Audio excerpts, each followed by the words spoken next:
Chapter 1: The Return. I broke off my engagement with Adrian Hayes. The reason was simple: he had fallen for someone else.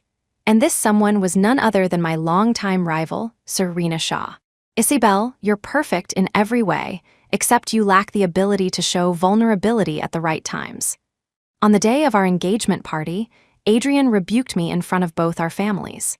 Is that your reason? I asked him calmly. Adrian's eyes were cold, clearly impatient with my questions. I didn't press further, my gaze simply falling on Serena Shaw, who stood behind him, his hand protectively on hers. She maintained a look of cold arrogance, as if the whole affair had nothing to do with her.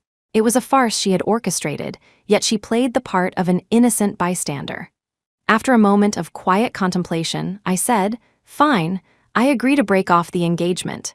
After the disastrous party, my family, fearing the painful memories the house held for me, arranged for me to go abroad that very night. I was away for nearly 4 years. The next time I saw Adrian Hayes was at my welcome home party. Dressed in a crisp white shirt and a black suit, he was drinking alone in a corner. His tall frame, enveloped in a cool, reserved aura, couldn't hide the exhaustion in his eyes. Isabel, my best friend Tessa, spotted me from the center of the room and waved me over. I walked over, champagne in hand. "Why didn't you tell me this welcome home gathering was a formal dinner party?" "Well, I wanted to surprise you," Tessa said, glancing toward the corner where Adrian stood. "I saw him when I came in. What's his story?" Guests had started to notice my arrival, but seeing me occupied, they simply raised their glasses from afar instead of interrupting. Tessa raised an eyebrow. "What else? The 3-year itch, I suppose," she said with a sigh. The old promises of commitment seem to have a shorter shelf life these days. Our parents' generation might have made it to the 7-year itch, but for Adrian and Serena, the trouble started around year 3. As if sensing my gaze, Adrian got a fresh drink from a waiter and started walking toward us. "Isabel, long time no see." His voice was heavy, lacking the magnetic charm I remembered. "Mr. Hayes, it has been a while," I replied with polite formality. He froze, seemingly surprised by the formal address. He swirled the drink in his hand, a self-deprecating smile on his lips. "A few years and we've become strangers." "Where's your wife?" I glanced around but didn't see Serena Shaw.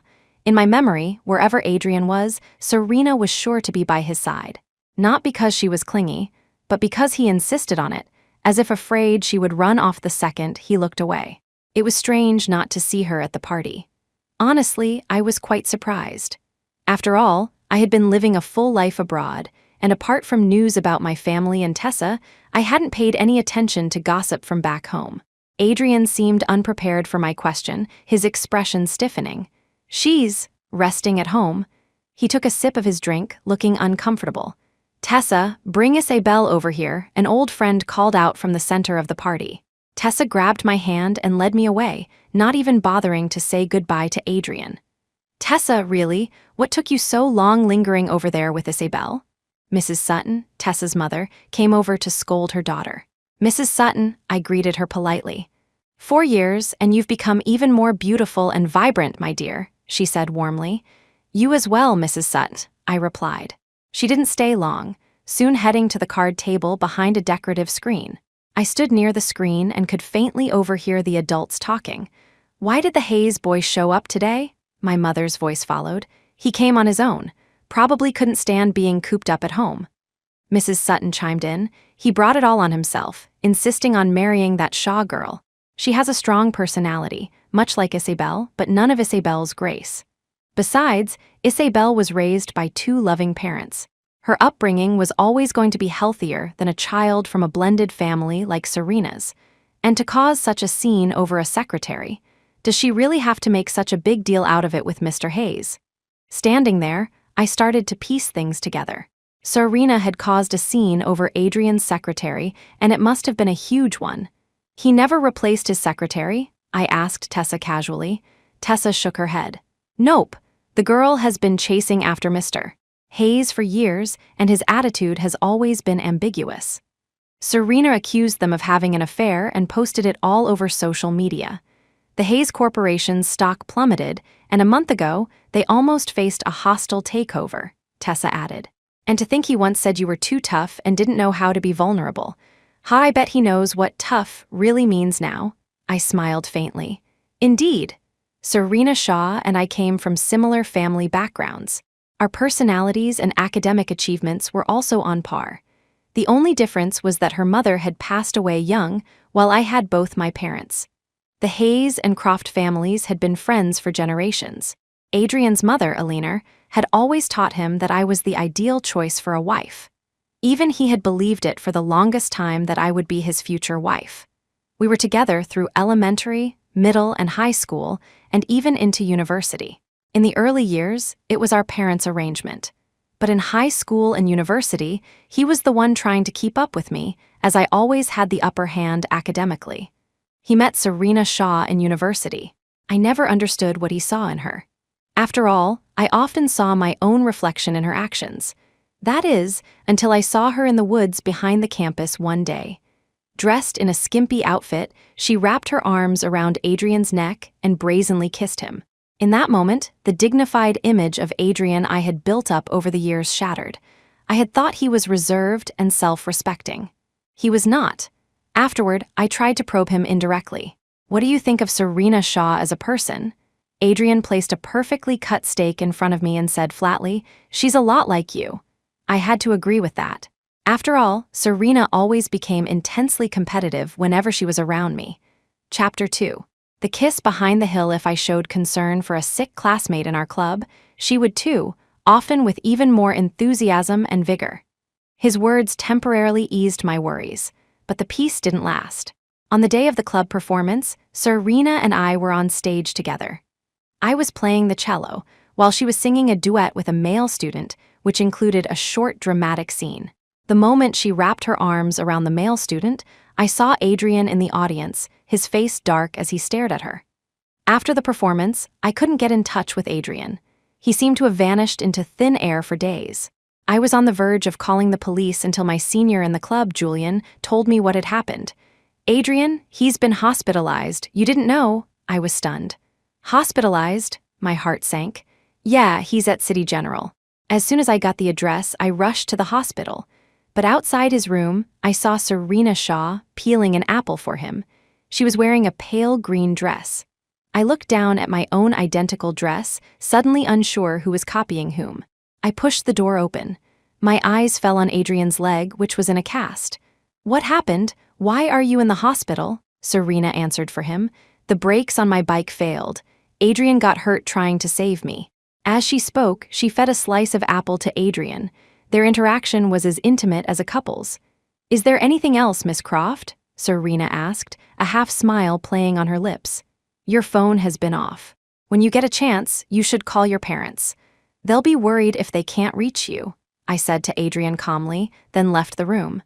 Thinking back now, that must have been when Adrian decided I didn't know how to show vulnerability. I probably should have thrown a fit in the hospital room, accusing him of his ambiguous relationship with Serena. But I didn't. My upbringing and the high society environment I lived in had taught me that self-restraint was a principle we should both adhere to without needing to be told. After that day at the hospital, I rarely saw Adrian without Serena by his side. "Miss Croft, what a coincidence!" Serena's usually cool and arrogant face now wore a hint of provocation and triumph. "It's not a coincidence. This is the university sports meet, a mandatory event." I took off my jacket and began warming up for the upcoming sprint. "It's just a sprint, hardly a challenge. If Serena were competing, she'd definitely take first place," Adrian declared, giving Serena a confident nod right in front of me. "Perhaps," I said with a polite smile, not wanting to engage. Although Serena came from a prominent family, she hadn't been raised with the same systematic, well-rounded education of the elite. This was likely why she was always trying to imitate me.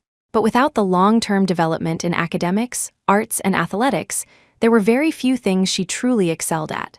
My best friend, Tessa, came up from behind me.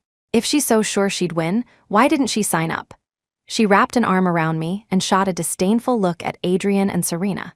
"It's about participating. How can you claim first place if you don't even compete?" Serena's face fell. She turned and stormed off, leaving Adrian behind. He shot me an angry glare before chasing after her. "What's gotten into Adrian? Is he that desperate?" Tessa muttered beside me. I replied, I think he's very desperate. Tessa looked at me with raised eyebrows. Are you still going to marry him? That remains to be seen, I said. The Hayes and Croft families were connected by generations of friendship and numerous business partnerships. If our marriage alliance were to be broken, my parents' life's work would undoubtedly suffer. That was a painful thought. After all, I was the sole heiress to the Croft Corporation. Any losses would come out of my future inheritance. At the sports meet, I won first place in the sprint. Tessa hugged me, ecstatic. After the sprint, the long-distance race began. I stood on the steps overlooking the track, but Adrian was nowhere to be seen. Julian, my senior, walked up the steps. Serena wouldn't let him compete. His words left me with a complicated feeling, but I remained silent. From then on, Adrian's presence at campus events dwindled. But my encounters with Serena only became more frequent. With her similar clothes and hairstyles, we practically looked like fraternal twins. Serena's figure and features were slightly more striking than mine, and many students couldn't help but compare us behind my back. At first, I didn't pay it much mind. It wasn't until things started to spiral out of control that I realized the gravity of the situation. The drama club's performance was approaching. Julian, the club president, invited me to help out. Don't you have a designated pianist? I asked.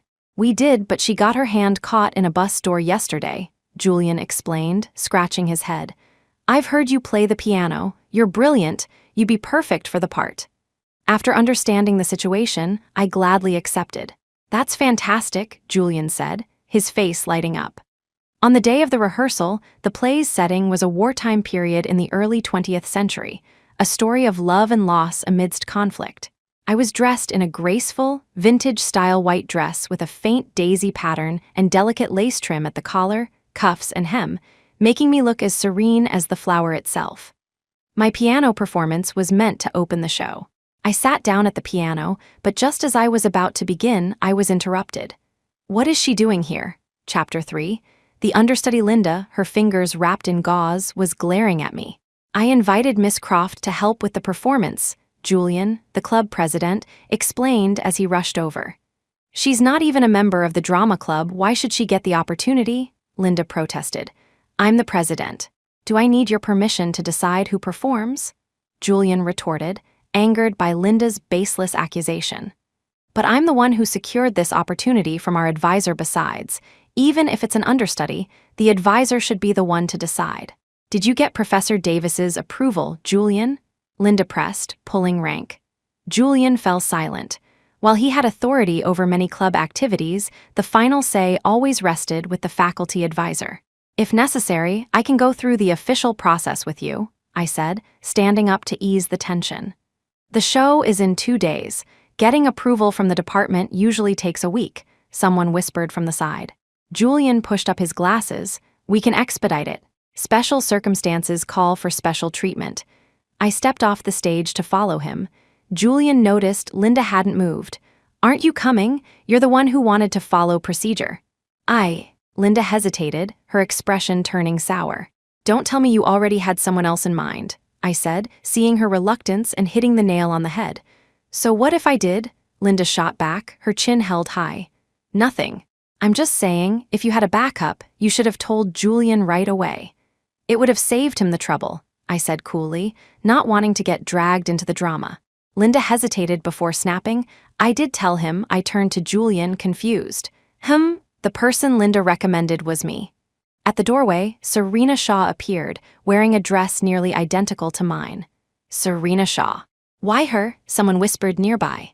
If she's on stage, everyone will just be staring at her. You mean all the guys will be staring at her? I have to admit, they're wearing the same dress, but Serena wears it better. Linda, I already told you that Serena was not an option as a backup. Julian's veins bulged on his forehead, a clear sign of his frustration. If Serena isn't good enough, what makes Isabel Croft so special? Linda shot back angrily. Their piano skills are on completely different levels, Julian insisted, determined to choose me. Who cares about skill level for a supporting role? My piano skills aren't as good as Isabel's either, Linda argued. Stop wasting time. Let's just go see the faculty advisor, one of the lead actors urged impatiently. "President, we're running out of time." Julian turned to me apologetically. "I'm sorry for dragging you into this." I shook my head. "It's fine, I have time, so it's no trouble." In the faculty office, our advisor, Professor Davis, smiled when he saw me. "Julian, you managed to get Isabel Croft. Well done. Professor Davis, please consider Serena Shaw," Linda said, not wanting to be outdone, and pushed Serena in front of him. "You two are both so talented. This is a difficult decision," the professor said, looking troubled. "Professor Davis, Isabel is the better choice. She has the advanced piano certifications," Julian reminded him. "Well," Professor Davis stroked his chin, lost in thought. "Professor, the piano is just accompaniment. The acting is what's important in a play. We don't want the music to overshadow the performance." Adrian Hayes walked in, one hand in his pocket. "Isn't that the young Mr. Hayes? I can't believe I'm seeing him in person," another teacher in the office whispered. "The Hayes Corporation went public this year. Its market value is huge." I frowned slightly. "The university we attended was out of state, and our parents had instructed us to keep our identities quiet. They were worried about the risk of kidnapping, given the resentment that wealth could attract." And now Adrian was revealing his identity. Professor Davis looked at me meaningfully. "Miss Croft, what are your thoughts?" "I'll follow your arrangements. Whoever you choose is fine with me," I replied, my expression calm. To me, this whole conflict was bizarre. I was just trying to help someone out and ended up in this mess. It was incredibly frustrating. Feeling the pressure from the Hayes family's influence, Professor Davis didn't dare argue. "Let's go with Serena Shaw," then he said with a forced smile. With the matter settled, Julian and I left first. As we walked out of the office, I glanced back and saw Professor Davis fawning over Adrian and Serena. "Pathetic. A bully relying on powerful connections," Julian muttered, spitting on the ground just outside the door. I was taken aback. In my memory, Julian had always been gentle and refined. This was a side of him I'd never seen. Julian suddenly turned to me.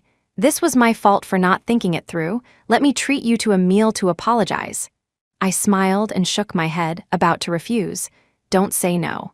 If you refuse, I'll feel guilty," Julian said, reading my mind. He then added, "I can see you and Serena don't get along." I froze. I thought I had hidden it well. If Julian could see it, did that mean Adrian could too? His tone suddenly shifted. "She's imitating you. It's a clumsy imitation, and it's useless." "Is it really useless?" I thought. Adrian is clearly infatuated with her. If Serena was indeed imitating me, she must have added her own unique touch to it. Seeing that I was silent, Julian didn't press the matter. I didn't attend any more of the drama club's rehearsals. It wasn't because I was petty. It was because Julian had roped me into rehearsals for the Classical Ballet Society. "Julian, is this the freshman you were telling me about?" A senior, 2 years older than me, asked, her eyes lighting up when she saw me. "We have a performance once a month. Would you rather dance or play an instrument?" "I saw you play the zither at the school festival last time. You were very good." "I can play the accompaniment," I offered. I wasn't a bad dancer, but a month was a tight schedule for someone who wasn't professionally trained. The next day, I began rehearsals for the classical ballet performance. On the day of the drama club's show, I was in the middle of my own rehearsal as usual. "Isabel Croft, we have an emergency," Julian rushed in, interrupting our practice. "What happened?" The rehearsal came to a halt. "Serena Shaw completely butchered the C minor etude," Julian said, out of breath. "The show is paused, waiting for you to save the day." I couldn't process it. "How did that happen?" "No time to explain, just come with me." Julian grabbed my hand and pulled me along. Chapter 4. The performance fails. When Julian and I arrived backstage at the drama club, Serena was being shielded by Adrian. Professor Davis stood to the side, his face grim and silent. "Isabel, thank heavens you're here," he said, relieved. "Quick, change into your costume. The next scene starts in less than 5 minutes." I followed a club member into the dressing room. Through the door, I could hear the conversation outside clearly. "Serena, I really appreciate you stepping in to play," Professor Davis said, his tone polite but strained. "It's just that the climax of this piece has a different style than what you're used to." Adrian shot back, "A different style. Then why didn't you mention that during rehearsals? Why wait until she's on stage to point it out?" "Well," Professor Davis trailed off, at a loss for words. Julian stepped in to defend him. We did point it out during rehearsals. She said she was just a bit rusty and that she'd be fine with more practice. Exactly, someone else chimed in. Who knew she'd fall apart on stage like that? When I came out in my costume, I saw Adrian raise his hand as if to strike the people who had just spoken. Several girls flinched and stepped back. Isabel, hurry, a student on stage whispered urgently. I quickly and quietly slipped onto the stage and took my seat at the piano. The stage lights shifted and the melody of the C minor march began to flow. Did they switch pianists? Someone in the front row whispered. This sounds much better. It looks like the same girl. I don't think so. The aura is different. As the piano piece swelled, the whispers from the audience faded away. The lead actors made their entrance and the play began. Isabel, the play's sponsor, wants to add an impromptu performance and has requested another piece from you. They're offering to pay, a girl came to tell me. After the play, you'll perform a solo. You can pick any piece you like. I nodded in agreement. After the play ended, I performed a rendition of Liebestraum as the finale. Isabel, you were amazing during the curtain call. Tessa rushed onto the stage with a bouquet of flowers and gave me a huge hug. She whispered in my ear, Serena's piano playing was absolutely atrocious. I looked up and my eyes met those of Serena and Adrian, who had taken seats in the audience at some point. The faculty advisor and the department dean were sitting with them. Dean Goldsmith, Professor Davis, I hope my performance was acceptable, I said, walking over with the flowers. Professor Davis gave me an approving look. Julian was right. Your piano skills are exceptional. Every piece you play feels alive. It's mesmerizing. It's just a matter of practice, I replied modestly, knowing it was mostly polite flattery. You're being too humble, Dean Goldsmith said, shaking his head. I've long heard that the heiress of the Croft Corporation had a masterful command of music from the age of 7 or 8. Seeing it in person is something else entirely. Croft Corporation? Professor Davis froze for a few seconds, still processing, before Julian cut in. Dean Goldsmith, Isabel has to get to her dance rehearsal. The dean nodded. Of course, go ahead. After a brief farewell, I left with Julian. Behind me, I could hear gasps of surprise and murmurs of indifference. We've been classmates for so long, and I never knew Isabel was the Croft heiress. So what? Serena Shaw is a Shaw heiress, and Adrian Hayes is the sole son of the Hayes family. This university is full of hidden talents, but I heard the Shaw heiress was raised in the countryside, and her family is a blended one, and that Mr. Shaw's new wife is already pregnant. The voices faded as I walked away, my mind drifting. Isabel, snap out of it, Julian snapped his fingers in front of my face. I came back to reality, just as we reached the rehearsal room. You're finally back? A senior from the dance club was waiting for me at the door. She pulled me inside, and when I looked back, Julian was already gone. After rehearsal, I ran into Adrian at the entrance. Isabel, we need to talk. I glanced around but didn't see Serena. Just say it here. Tell your people to stop giving Serena a hard time. Adrian, do you really think I arranged for people to embarrass Serena during her performance today? Didn't you? Julian Sterling, the drama club president, is close to you. He knew the performance required a certain style of music and should have told Serena from the beginning. Why did he wait until the show to bring it up? Adrian accused, his face filled with anger. I looked at him calmly. Adrian, you didn't hear a word of Julian's explanation backstage today, did you? Not only that, but you're also busy inventing malicious motives for others. Adrian, are you even thinking straight right now? A flicker of shock crossed Adrian's face. He probably didn't expect me to be so harsh, given my usual gentle demeanor. Isabel Croft, what right do you have to talk to Adrian like that?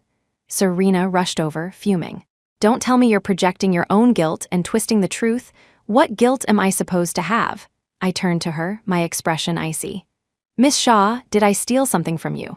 Exactly, if anyone's a thief. It's you, Serena Shaw, my best friend Tessa chimed in, arriving with milk tea. She stood beside me and glared at Serena.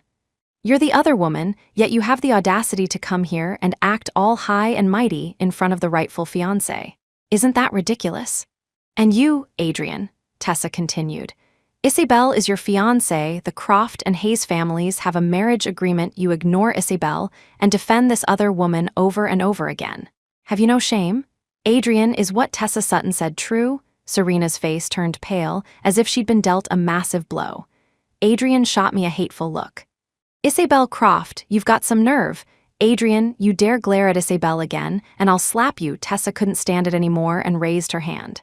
I stopped her. Tessa, don't dirty your hands over something so worthless. Serena looked at Adrian, her expression proud. Adrian, I will not be the other woman. She turned to leave. Adrian rushed to block her path. I'll convince my parents to formally break off the engagement with the Croft family, he said desperately.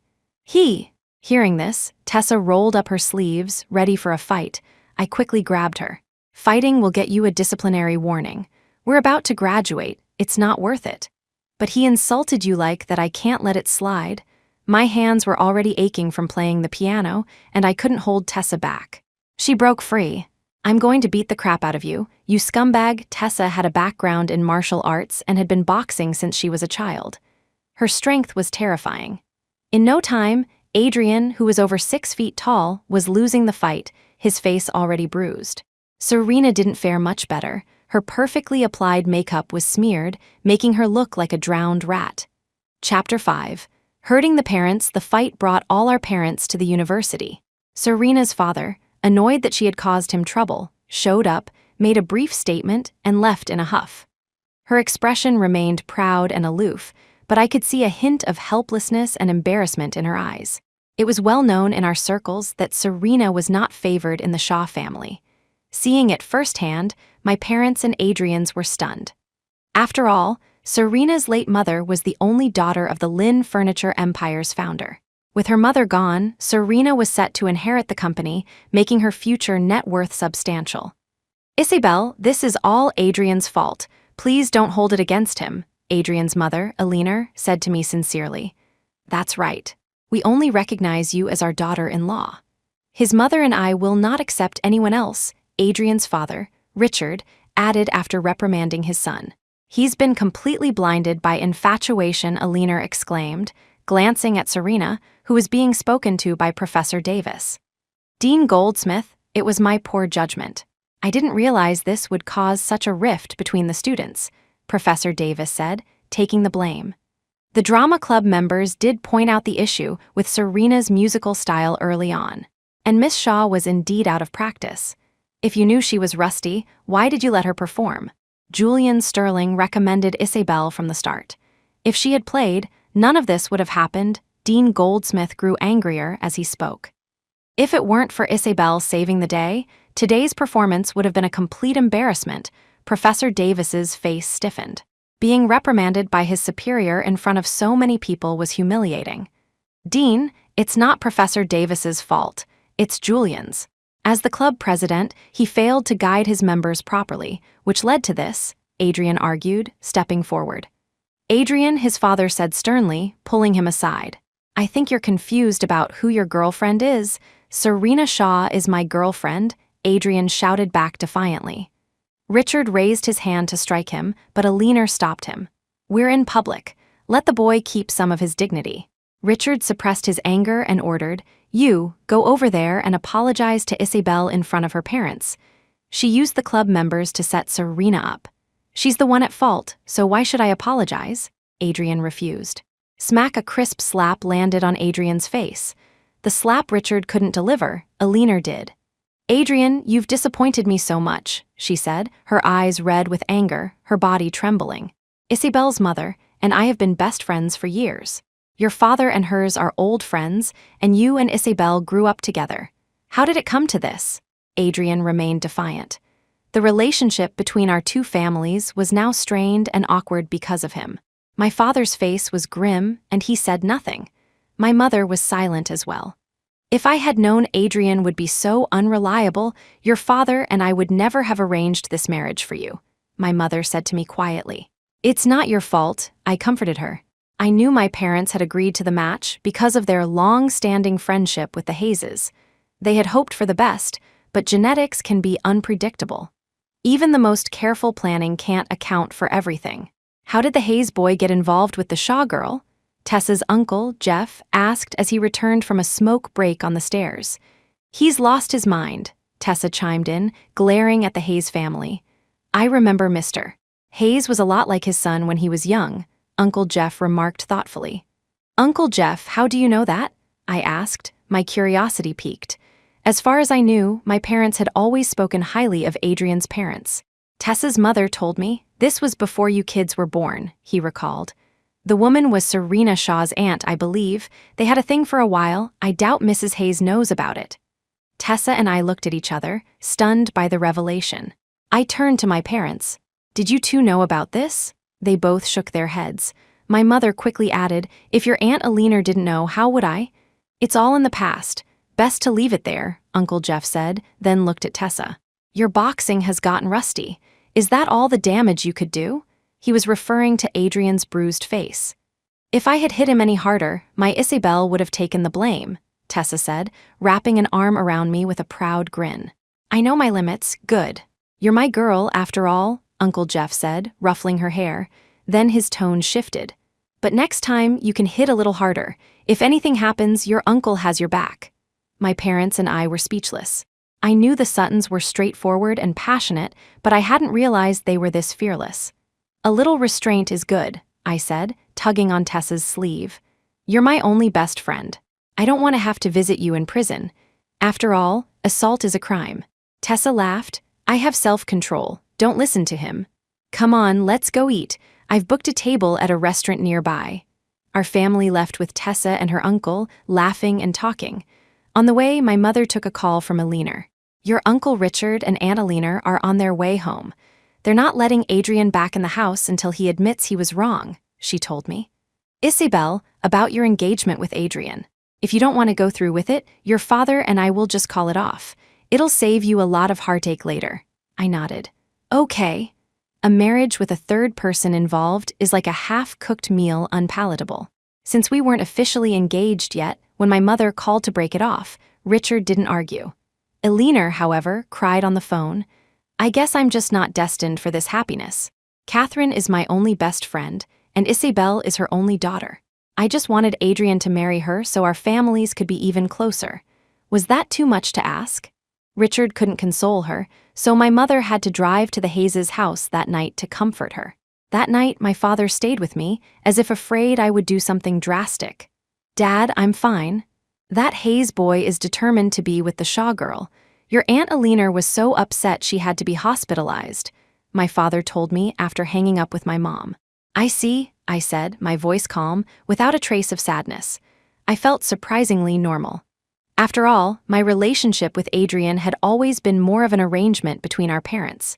We had never done anything a real couple would do. We were more like temporary playmates, partners by default.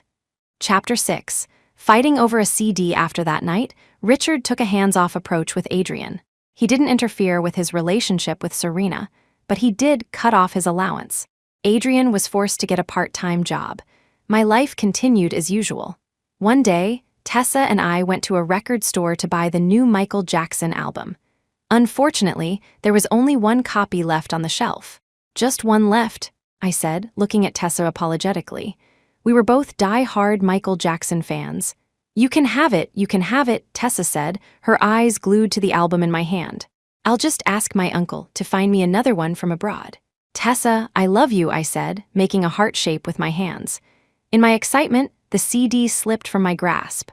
Luckily, it didn't hit the floor but fell into a bamboo basket below, where the store owner kept unpopular CDs. I bent down to pick it up, but another hand got there first. I began, thinking someone was helping me, but I froze when I saw who it was.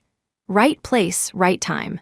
The last one, Serena Shaw said, holding the CD and turning to someone behind her. My going away present to you. I followed her gaze to a boy in a baseball jacket. The jacket's structured silhouette accentuated his shoulders, and the hem of his white t-shirt rested on loose-fitting black cargo pants, giving him a relaxed, American-style vibe. He had been looking at the shelf but now turned toward us. That CD belongs to the girl behind you. The smile on Serena's face vanished. I found it in the basket, she retorted, implying it was fair game. Serena. Tessa started, ready to argue. I quickly stopped her. Miss Shaw, that CD is mine. Serena didn't turn around, just shot me a sideways glance. Your name isn't on it, and like I said, I found it in the basket. What proof do you have that it's yours? I pointed to the security camera aimed at the shelf. The security footage can prove it. I saw a flicker of annoyance cross her face. Sir, we need to see the security footage, she called out to the owner at the counter. The owner, engrossed in the TV, replied without looking up, the camera's been broken for 2 days. Did you hear that? A triumphant smirk appeared on Serena's face. I glanced at the camera again, then walked over to the owner. Sir, could you please check the footage again? He glanced past me, clearly not wanting to get involved. Look, I already told you. Before he could finish, I placed several $100 bills on the counter. If that's not enough, I can add more. I added a few more bills, making it over $1,000. All right, just a moment. The owner wasn't one to turn down free money for a simple task. Soon, the security footage was playing on the store's large screen. See, I said, turning to face Serena directly for the first time. She stomped her foot in frustration, but that was all she did. I'm not desperate enough to pay a fortune for a single CD, she sneered, tossing the album back into the basket. I walked over, bent down, and picked it up again. Thankfully, it wasn't damaged. I returned to the counter. I'd like to purchase this. Suddenly, a hand reached past me and slammed a stack of cash on the counter. Sir, we'll take the CD. Name your price. The owner adjusted his glasses, his eyes darting between me and the newcomer. I turned to my side. Adrian, do you really have to do this? Adrian gave me a cold look. Serena is my girlfriend. As her boyfriend, it's my job to stand up for her. For a moment, I felt a pang of jealousy, but my reason prevailed. Miss, what should I do? The owner asked, eyeing the stack of cash in Adrian's hand. It had to be at least $10,000, not including the price of the CD.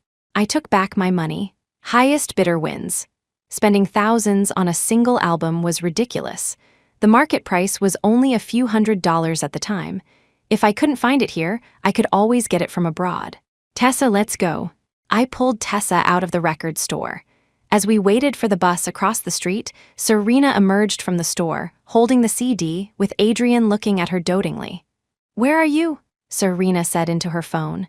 You're already on the plane. But I told you I was getting you this CD. As she said this, I saw the expression on Adrian's face visibly darken. Isabel, the bus is here, Tessa said. We boarded the bus, where a local baseball game was playing on the TV. Adrian is insane, spending $10,000 on a CD just to impress Serena. He's a love-sick idiot. The Hayes family has plenty of money. Don't worry about him, I said casually. But didn't you know? His father cut off his allowance, Tessa reminded me. I was shocked. Then, where did he get that $10,000? He couldn't have earned that much from a part-time job. I heard from a friend in the racing scene that Adrian's been involved in illegal street racing. She showed me her chat history, which even included a video as proof. So that's how. Adrian had always loved racing. The Hayes family had even built him a private racetrack. I handed her phone back. Well, if his parents find out, they'll probably restore his allowance. Tessa nodded. True, he is their only son after all. After that day, I always saw Adrian with Serena, no matter the time or place. One evening, after a late-night study session, I saw Adrian again as I was heading back to the dorm. He was still in his racing suit, with a few fresh cuts on his face. He was holding Serena's hand, reluctant to let her go back to the women's dorm. It's a good thing guys aren't allowed in the women's dorm. Otherwise, I bet he'd be sleeping in her bed, Tessa joked. That might happen sooner than you think, I replied. Street racing was a quick way for Adrian to make money. If Serena agreed to move in with him, he would undoubtedly spend a fortune to rent an apartment for them. You're right. Tessa, with our years of friendship, understood what I meant without me having to spell it out. My words turned out to be prophetic. A month later, Serena moved out of the dorm. After that, I rarely saw Adrian on campus. Any news about him came from campus gossip. Did you hear? That rich kid got caught street racing. Imagine, a rich heir racing cars to support his girlfriend. I don't know whether to feel sorry for him or for us. The world is too competitive, some joked, while others sighed. Chapter 7. The engagement dinner. As graduation approached, I was busy with my thesis. The next time I saw Adrian was at a dinner party hosted by his mother. Why host such a formal dinner? We're all family. A simple meal at home would have been fine. My mother fussed at Alina. The restaurant food is too rich, and you just got out of the hospital. You need to take care of yourself. I had to admit, I truly envied the friendship between my mother and Alina. What's there to envy? You have me, Tessa texted back immediately after seeing a message I posted online. Isabel Croft, are you implying I'm not a good enough best friend? I was just thinking out loud, what are you getting at? I'll save you some food from the party when it's over, okay? Tessa, you'd better. I put my phone away as the food arrived. Just as I was about to eat, the private room door opened again. Dad, Mr. Hayes. I looked up at my mother, confused. I had thought this was just a dinner for her and her best friend, but it turned out to be a gathering of both families. The only person missing was Adrian. Why are you here alone? Alina glared at her husband, her eyes fixed on the doorway. I told you to bring Adrian with you. My heart skipped a beat, and my hand holding the soup spoon froze. My mother seemed to notice. Your Aunt Alina wanted to give it one more try. Apparently, Adrian broke up with that Shaw girl a while ago. Broke up. I was filled with questions. You knew he was street racing for her, didn't you? My mother knew me too well. I nodded. I'd heard a little. Are you going to ask me why I didn't say anything? My mother was silent. Adrian is an adult. He knows what he's doing. Besides, we're not in a relationship anymore. As just a friend, I don't hold any special place in his life, I said, stirring my soup slowly. And I don't get along with Serena. If he got violent with your daughter over something I said, wouldn't you be heartbroken?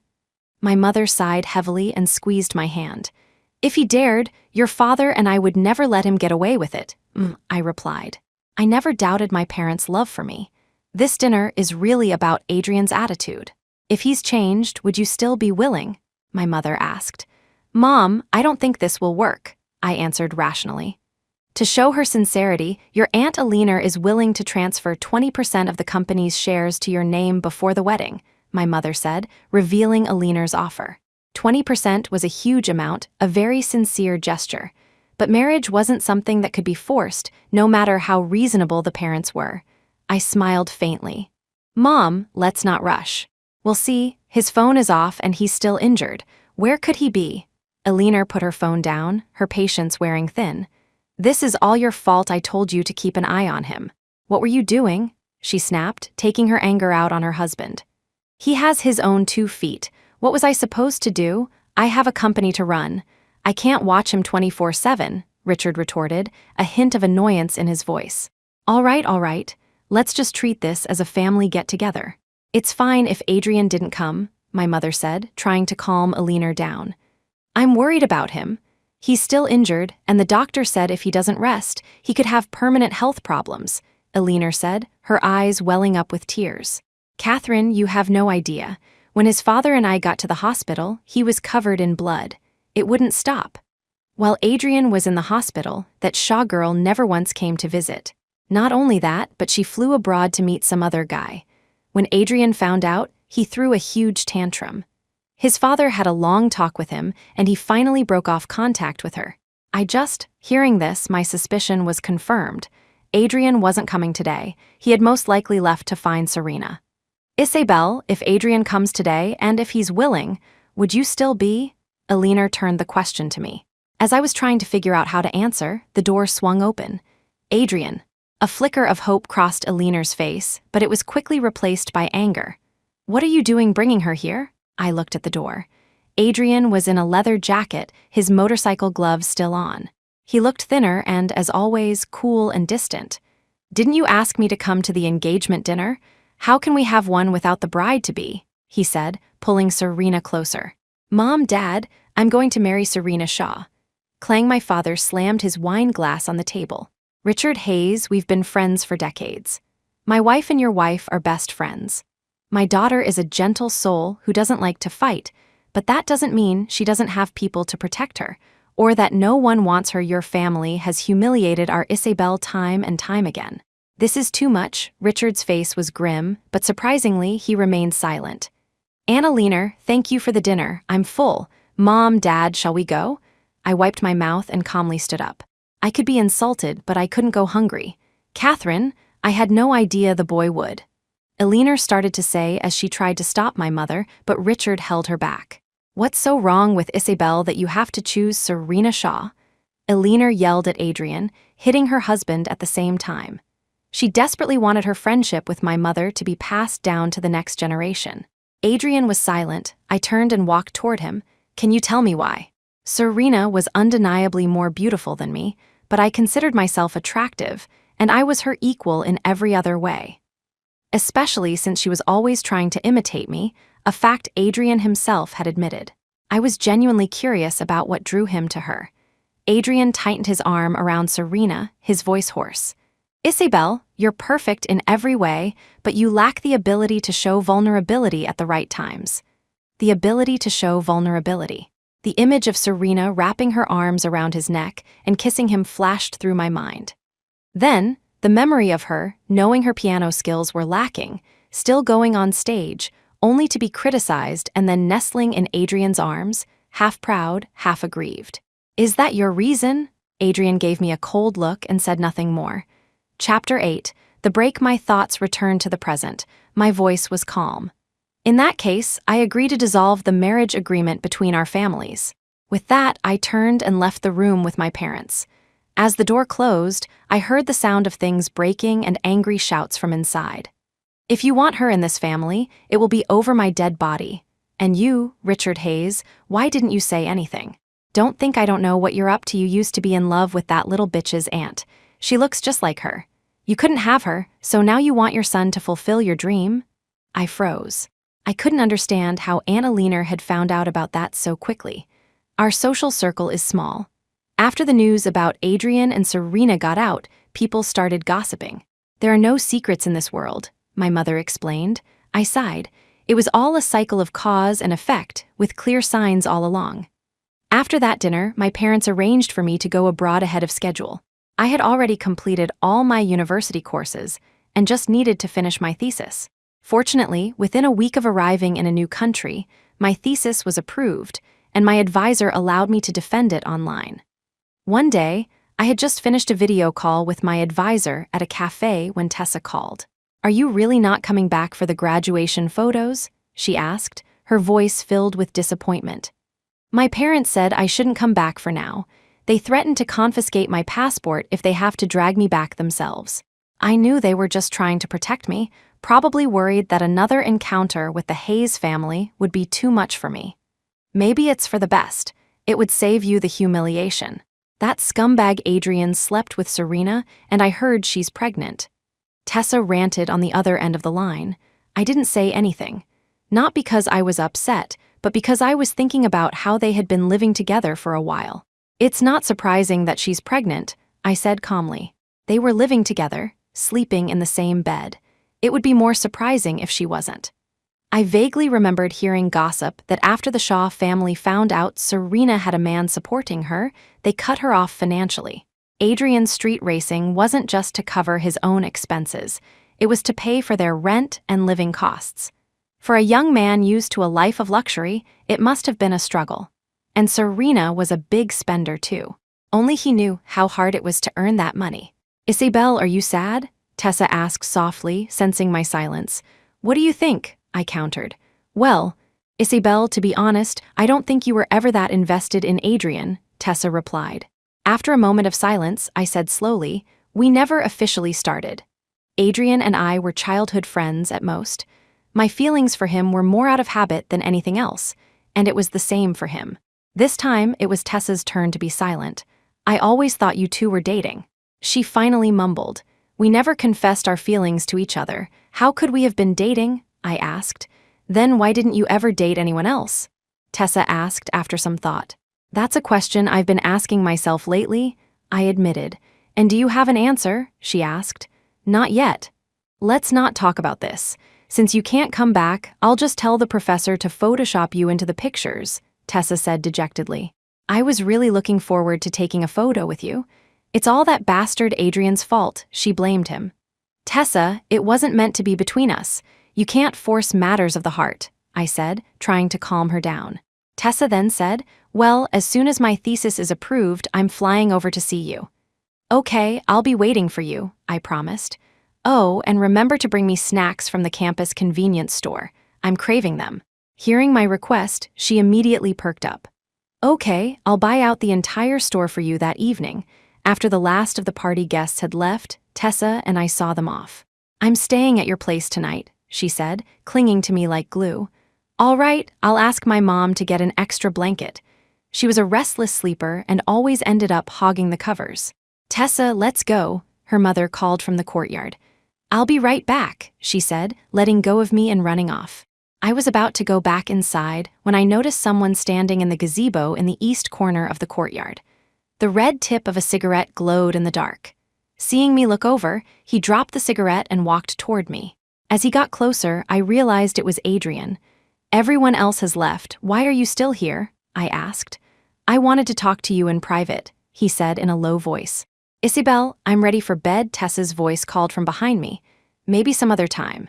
I'll be back eventually, so we'll have a chance," I said calmly, then turned and walked away. The first time back in the country in 4 years meant I had to visit the elder Hayeses. My mother couldn't bear to let her friendship with a leaner fade.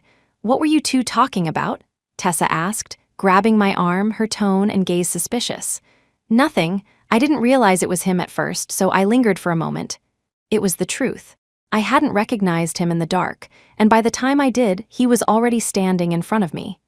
"Has your nearsightedness gotten worse?" she asked, reaching for my glasses. Before I could react, she had taken them. My vision instantly blurred. "Whoa, I can't," Tessa said, putting them back on my face after only a second. "The world is spinning. Your prescription has definitely gotten stronger. It never used to be this bad." Then she changed the subject. "Speaking of which, you've been doing research abroad. Have you ever thought about coming back to continue your work here, to contribute to the country?" "I've been thinking about it for a year now," I replied. "But the time isn't right yet." "Don't make me wait too long," Tessa said, her eyes shining with excitement. Then she muttered, "Long-distance friendships are so hard. I don't want to maintain our friendship through phone calls anymore. Just be patient a little longer." "I'll be back when I've finished my studies," I said, pinching her cheek. "You've gained weight." "What?" Tessa shrieked. "You're coming to the gym with me tomorrow." I nodded. "Okay." I realized it had been a while since I had worked out myself. The next day, Tessa and I went to the gym we used to frequent.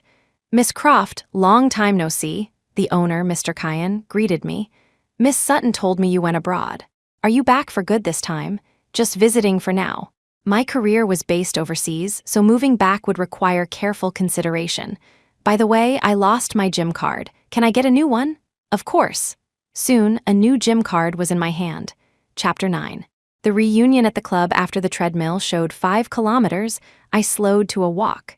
Tessa had been walking at a steady pace on the machine next to me the whole time. I was drenched in sweat, but she didn't have a single drop on her. At some point, she had even acquired a cup of milk tea. "I thought we were here to lose weight," I said. "You have to eat to have the energy to lose weight," she replied, handing me a bottle of lemon water. "I know you don't like sweet drinks." "Lemon water, sour and refreshing." I glanced at her, then picked up my own bottle of mineral water. "Don't even think about asking me to come with you next time." If I didn't have strong willpower, Tessa would definitely lead me astray. "My cousins heard you were back and want to get together. Are you free this afternoon?" Tessa asked, showing me her phone screen. "Where?" I asked. "The usual place, Phantom," she said. I nodded. "Are you going to run anymore?" "I can't. I'm exhausted," Tessa said, looking at me with puppy dog eyes. "Let's go shopping instead. Exercise is about burning calories and shopping burns calories too." I didn't object. I hadn't worked out in a long time, and 5 kilometers was a bit much. Shopping sounded like a good alternative. We spent the rest of the day shopping and watching a movie. When Tessa and I arrived at Phantom, the private room was already full. We agreed on 6 o'clock. "It's 10 past. You have to take a penalty shot," Tessa's cousin said, placing a drink in front of me. It was a Bloody Mary, a cocktail made with vodka, tomato juice, lemon, and celery. The bright red of the tomato juice resembled blood, hence the name. "Cousin, why are you giving Isabel such a strong drink?" Tessa protested, pushing the glass away. "It's too strong. Don't you know she doesn't drink?" "Come on, she doesn't have to drink the whole thing, just a sip," someone else chimed in. "Isabel, you've been abroad for years. Haven't you learned to drink yet?" I smiled but didn't say anything, my hand slowly reaching for the glass. In my 4 years abroad, I had learned many things, including how to drink. I was just careful not to overdo it, occasionally having a glass or two when I was alone. Alcohol was bad for the body, especially since my research required a sharp mind. Suddenly, a hand reached out and took the glass before I could. The club's lights flickered, casting shadows across the room. Isabel's work involves scientific research. Alcohol can damage the nervous system, a familiar voice said. I'll take this one for her. Well, if it isn't the great Mr. Hayes, Tessa's cousin said with a knowing smile. I almost forgot, you're Isabel's childhood protector, here to save the day. If you want to take the drink for her, he started, but Tessa covered his mouth. Say one more word, and I'll have my uncle cut off your allowance. Her cousin immediately shut up. Isabel doesn't have to drink that stuff, Tessa declared, sitting down next to me. I quietly moved the glass back from in front of Adrian. A little sip won't hurt. With that, I took a small taste. See, Isabel was only holding back because her mother was so strict. Now that she's been abroad with no one to watch her, of course she's learned to drink, Tessa's cousin said with a roguish grin. Looks like the hero's rescue was all for nothing, someone else teased quietly. Adrian chose a seat in a secluded corner and ignored the banter. Tessa leaned in and whispered, his sudden devotion now is worthless. Don't let him fool you. My hand, which had been reaching for the drink, froze. I looked at her in horror. Is that what you think of me? Where did I give you the impression I was some long-suffering heroine, waiting for him to come back to his senses? Tell me, and I'll change it right now, I finished, my voice trembling with a hint of a sob. Just because Adrian made one small gesture, I'm supposed to fall at his feet? Tessa pouted. I was just trying to remind you. Don't get so worked up, there's no need. We never officially dated, so there was nothing to end. This isn't some grand, belated romance. I took another sip. It was strong, fiery, even. Knowing my limits, I didn't dare take a third. But seriously, since you're not interested, you should be careful now that you're back, Tessa whispered again. I was confused. What do you mean? There's a rumor going around that Adrian might actually divorce Serena, she said. So, I was still puzzled. I'm worried he'll come after you, Tessa said, rolling her eyes. Doesn't he have his secretary? I pursed my lips, feeling a little lightheaded. The secretary is the one chasing him. He already made a huge mistake with Serena. He's not going to do it again, Tessa said, sounding like an expert storyteller. I pinched her cheek. You know, you have a real talent for drama. I'm serious. You, on the other hand, have spent too much time in a lab. Don't let your brain turn to mush, she said, poking my forehead. I used to think you were so sharp, but now, as your best friend, I'm genuinely worried about you. I swatted her hand away. Relax. Adrian is not my type. 4 years ago, maybe there was a spark of youthful infatuation, but now it was impossible. Good, but speaking of that secretary, wow, she's even more shameless than Serena, Tessa complained. During my first year abroad, my parents often traveled back and forth to visit me and make sure I was really okay. I had heard them talk about Adrian's secretary. Serena had gotten pregnant before they were married, which finally convinced Alina to let them wed Adrian, return to the family, and took over the Hayes Corporation from his father. The secretary, Vanessa, was hired around that time.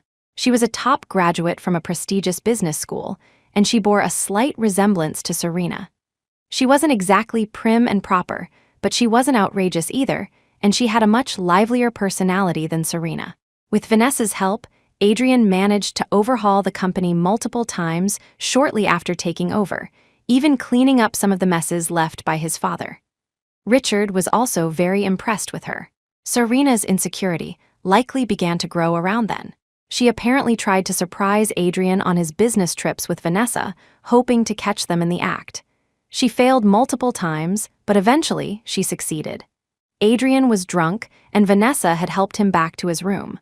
Whether he mistook her for someone else or was emboldened by the alcohol, when Serena used a keycard from the front desk to get in, she found them locked in a passionate kiss. Vanessa's skirt was hiked up to her waist, and Adrian was clearly at the point of no return. The shock was too much for Serena, and she ended up losing the baby. Chapter 10. The secretary takes control. After the incident, Adrian transferred Vanessa to another department. Serena wasn't satisfied and insisted he fire her. Adrian refused, claiming Vanessa was essential to a major project at the corporation. My father mentioned during a visit that Vanessa was exceptionally skilled. If she left the Hayes Corporation, she would be snapped up by another company in an instant. If she ended up at a competitor, it could be a devastating blow to the Hayes Corporation, possibly even leading to a change in ownership. With the backing of both Adrian and his father, Vanessa was secure. After losing the baby, Eleanor's attitude toward Serena turned ice cold. Under the double strain, Serena's emotional state grew increasingly unstable. Compounded by her unhappy family background, her personality became extreme. This led to her publicly accusing Adrian and Vanessa of having an affair, causing the company's stock to plummet and nearly resulting in a hostile takeover. I used to think Adrian truly loved Serena. Before I heard about the affair with Vanessa, I had even seen him as a great romantic figure. I thought his feelings for me had simply lacked that special spark. For a while, I even admired him for his passion. Who would have thought that the same fiery love Adrian once had for Serena could one day burn out? Life is unpredictable, and people change. Just then, someone shouted, "Mr. Hayes, your wife is here."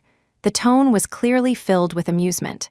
Click. As the door to the private room opened, my inner gossip columnist stirred with anticipation. Following everyone's gaze, I saw Serena standing at the entrance. She was dressed in expensive, stylish clothes, but her long hair had been cut short.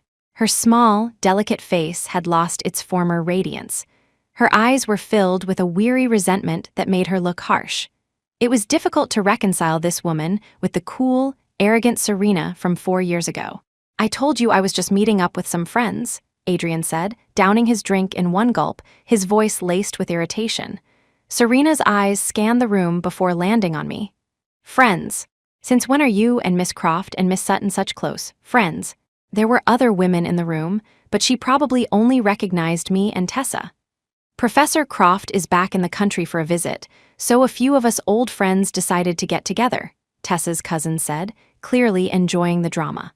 "Professor," Serena repeated the word, a flicker of emotion in her tired eyes. "I never thought you, Isabel Croft, would become a professor."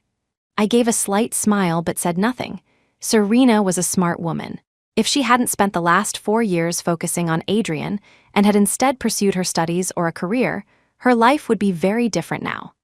She would be much more than just a wealthy man's wife in name only. It just goes to show how important personal choices are. One wrong step can lead to a lifetime of mistakes until you find yourself in an abyss. "And you're not doing so bad yourself, Mrs. Hayes," Tessa said with a cold sneer. Her grudge against Serena had likely started the day Adrian defended her by insulting me. Serena's lips tightened, and her hands, hanging at her sides, clenched into fists. I expected her to lash out, but she didn't. "Your mother asked me to come and get you. Are you coming home or not?" Adrian's brow furrowed, his voice sharp. "Serena, you're the one being paranoid. Stop using my mother as an excuse," I frowned.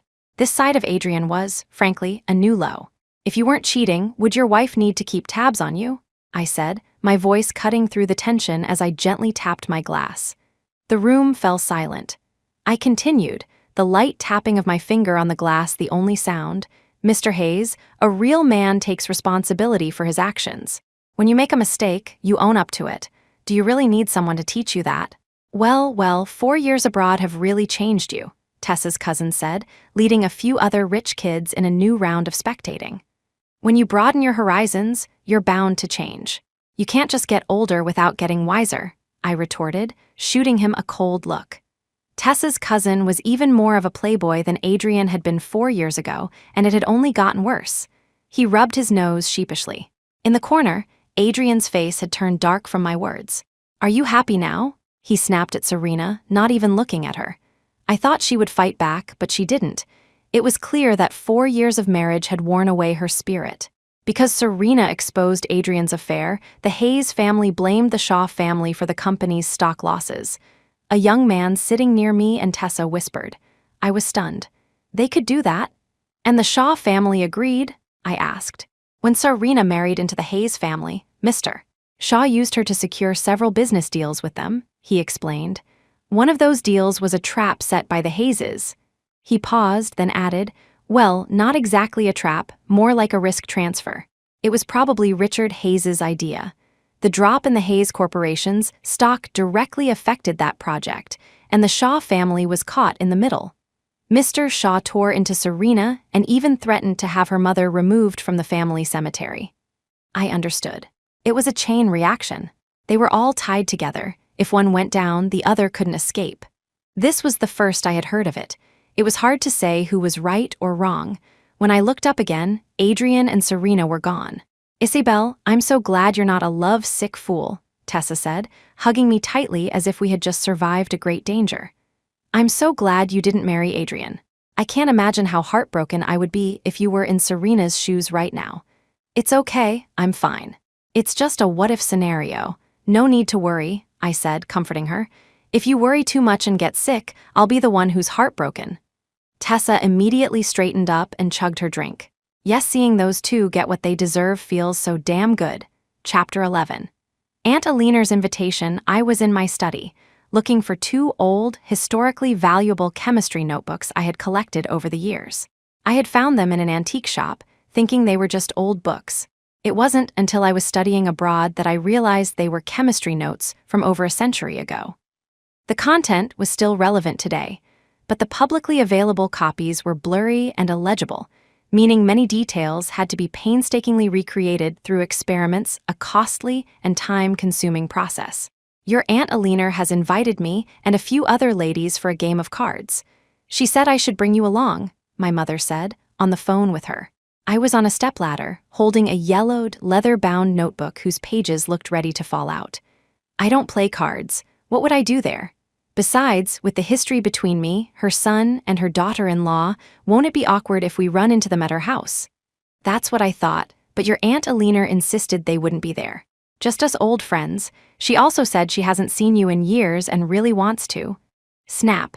I closed the notebook firmly. "Mom, do you really believe that flimsy excuse? If Aunt Aliner really wanted to see me, why didn't she come to our house?" After 4 years abroad, my personality had changed. As my mother put it, 4 years abroad, and you've come back completely cynical. The truth was, I had always been this way. I just used to hide it better. Now, I realized that some things needed to be said out loud to avoid future trouble.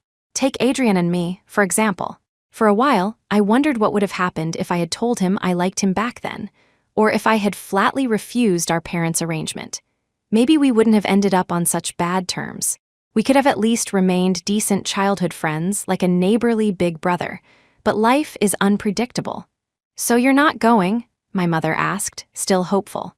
"Mom, your friendship with Aunt Aliner pretty much ends with my generation and Adrian's." I stated my position clearly. "Fine, have it your way," my mother sighed, finally giving up and deciding to go alone. I found several useful but overlooked experimental details in the notebook. I transcribed them, took a photo, and sent it to my advisor. "Isabel, this is it. How did you think of this? I saw it in a notebook." I didn't tell him I had the original. I had other plans for it. "We can have the team run experiments to verify it," my advisor replied. "Isabel, when are you coming back? You gave me a month's vacation, remember?" I texted back. "Advisor, enjoy your vacation that afternoon. I went to the library to browse for books." The country had changed a lot in 4 years. The old library I remembered had been relocated, and a towering skyscraper now stood in its place. I used my phone to search for any remaining old libraries or antique shops nearby. Fortunately, about 5 kilometers away, there was an alleyway I remembered. It still had 2 or 3 shops that sold old books and notebooks. It had rained that morning, and a light mist hung in the narrow alley. "How can it not be here?" A girl was arguing with the shopkeeper at the first store. "I saw it just a little while ago."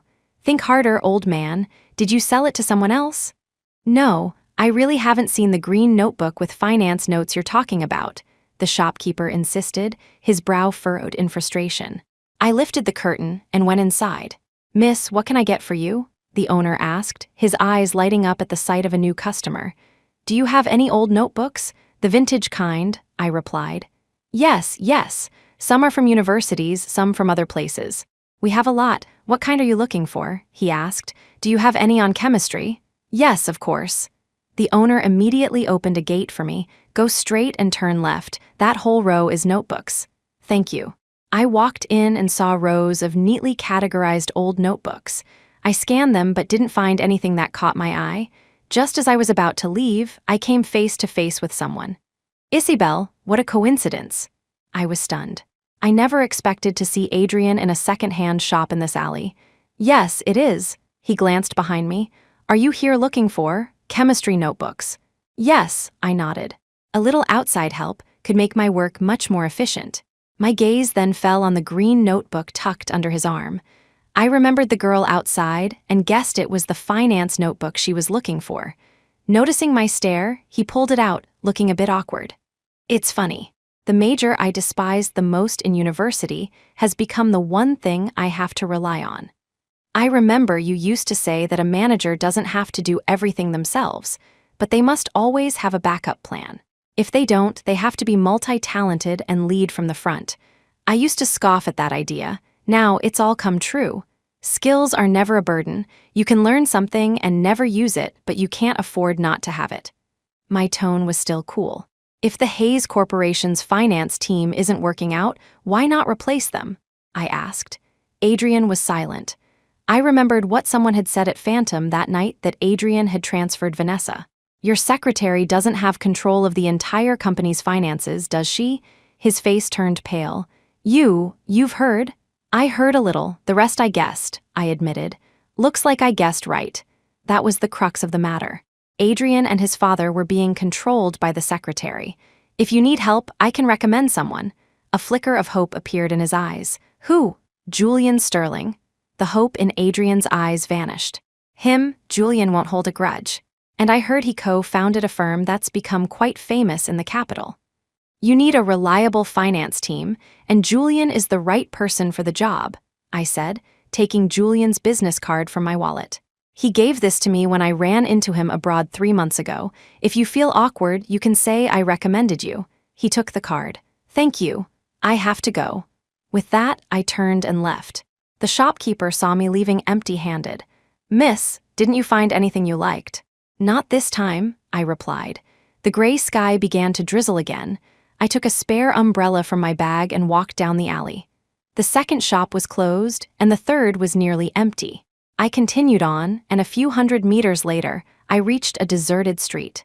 Just as I was about to step off the curb, an SUV pulled up in front of me.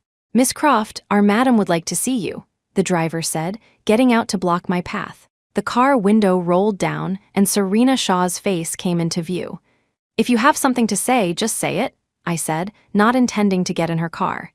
Given her current mental state, I wasn't about to take any risks. Heth, is the great Professor Croft afraid of me? She sneered, as if she had won some victory. Chapter 12. A night at the Hayes mansion, I replied casually, I just don't want to get mixed up in any drama. Your mother is at the Hayes mansion, Serena said, dropping the pretense of politeness. My mother and Aunt Alina are best friends. It's normal for them to see each other. Before I could finish, she shot back, but Mrs. Croft hasn't set foot in the Hayes mansion in 4 years. I was a little surprised. My mother had never mentioned that to me. Well, there was some awkwardness between our families. It's understandable, I said. But she was willing to visit today, Serena added, her voice cold and slightly agitated. They've been best friends for decades. The disagreements between their children can't erase their lifelong friendship. If the children can move on, so can they, I said, my tone light. Serena's expression faltered. My words were like a punch landing on cotton, completely ineffective. If there's nothing else, I'll be on my way. I had no desire to get involved in her and Adrian's relationship drama.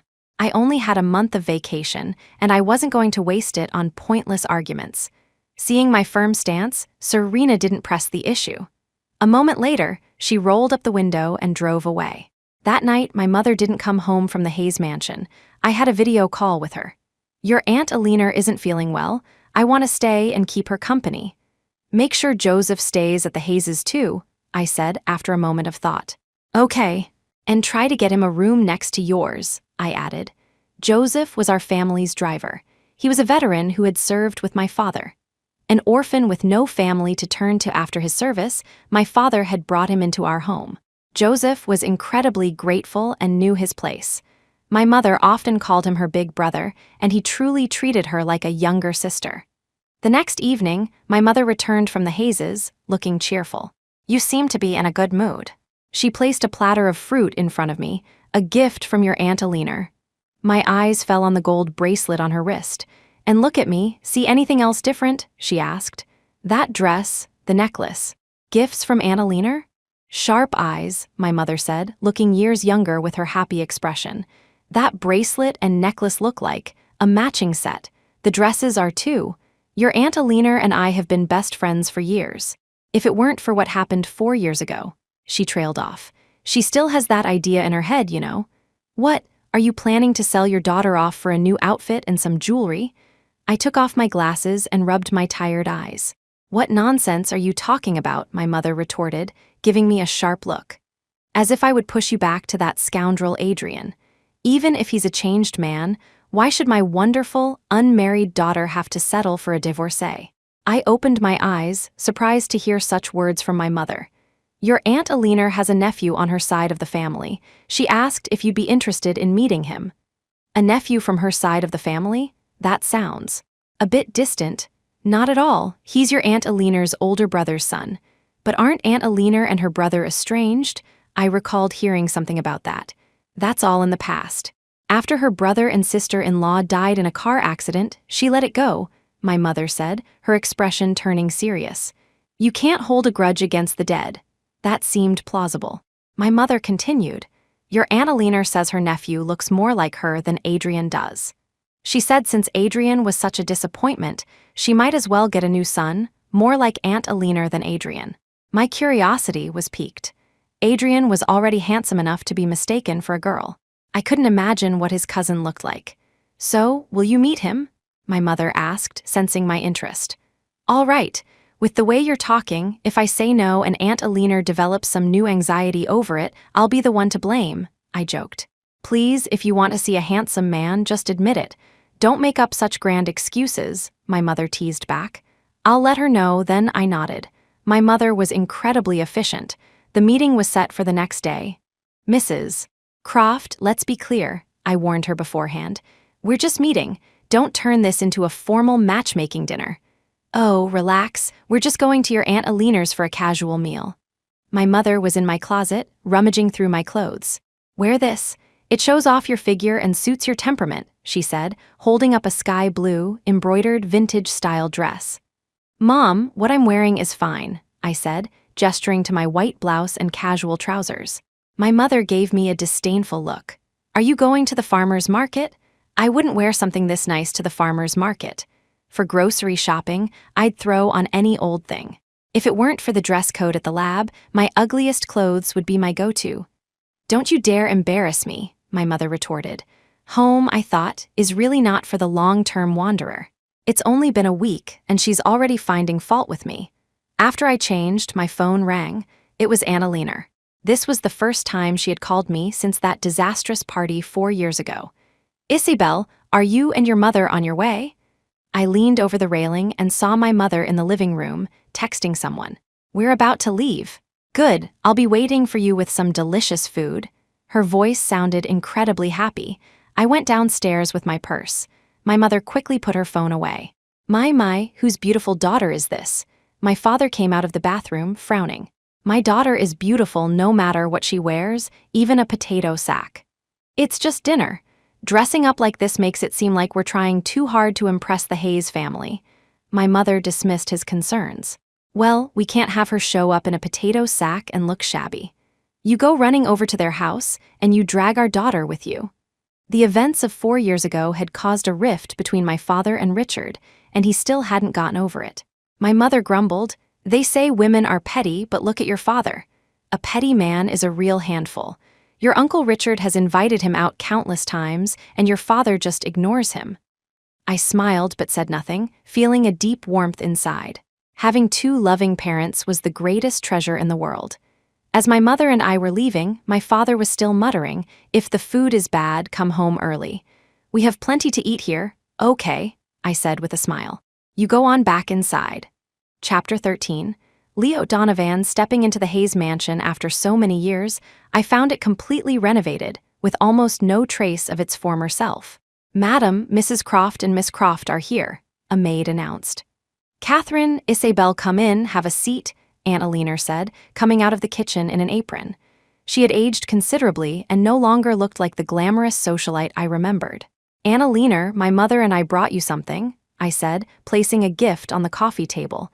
"You shouldn't have just coming is enough. I just need to finish up in the kitchen." "Make yourselves at home," she said before returning to the kitchen. "Mom, Annalena," I whispered. Serena's miscarriage was a huge shock to her. That's when her hair turned white, my mother explained. It made sense. Serena had used her pregnancy to gain entry into the Hayes family, so Aunt Alina must have been eagerly anticipating her first grandchild. "Did she not get pregnant again?" I asked quietly. Serena said Adrian was dirty and they've been sleeping in separate rooms for years. I understood. That sounded exactly like Serena. Aunt Alina was a talented baker. Soon, she brought out a tray of freshly baked pastries. "Isabel here, your favorite croissants. You shouldn't be working so hard. You have staff for that," my mother said, concerned. "I wanted to do something special since you and Isabel were coming, especially Isabel. It's been so long, and you've grown even more beautiful," Aunt Alina said, her eyes turning red and misty as she looked at me. "It's my son's loss that he wasn't fortunate enough to have you." My heart sank, fearing she was about to start a sentence with "if only." My mother quickly changed the subject. "Where's your nephew?" "Oh, him." Aunt Alina choked back her tears. "He went out this morning. He should be back any minute." My mother and I exchanged a look. "You didn't tell him we were coming?" my mother probed. I could tell she was eager to set me up. "I did.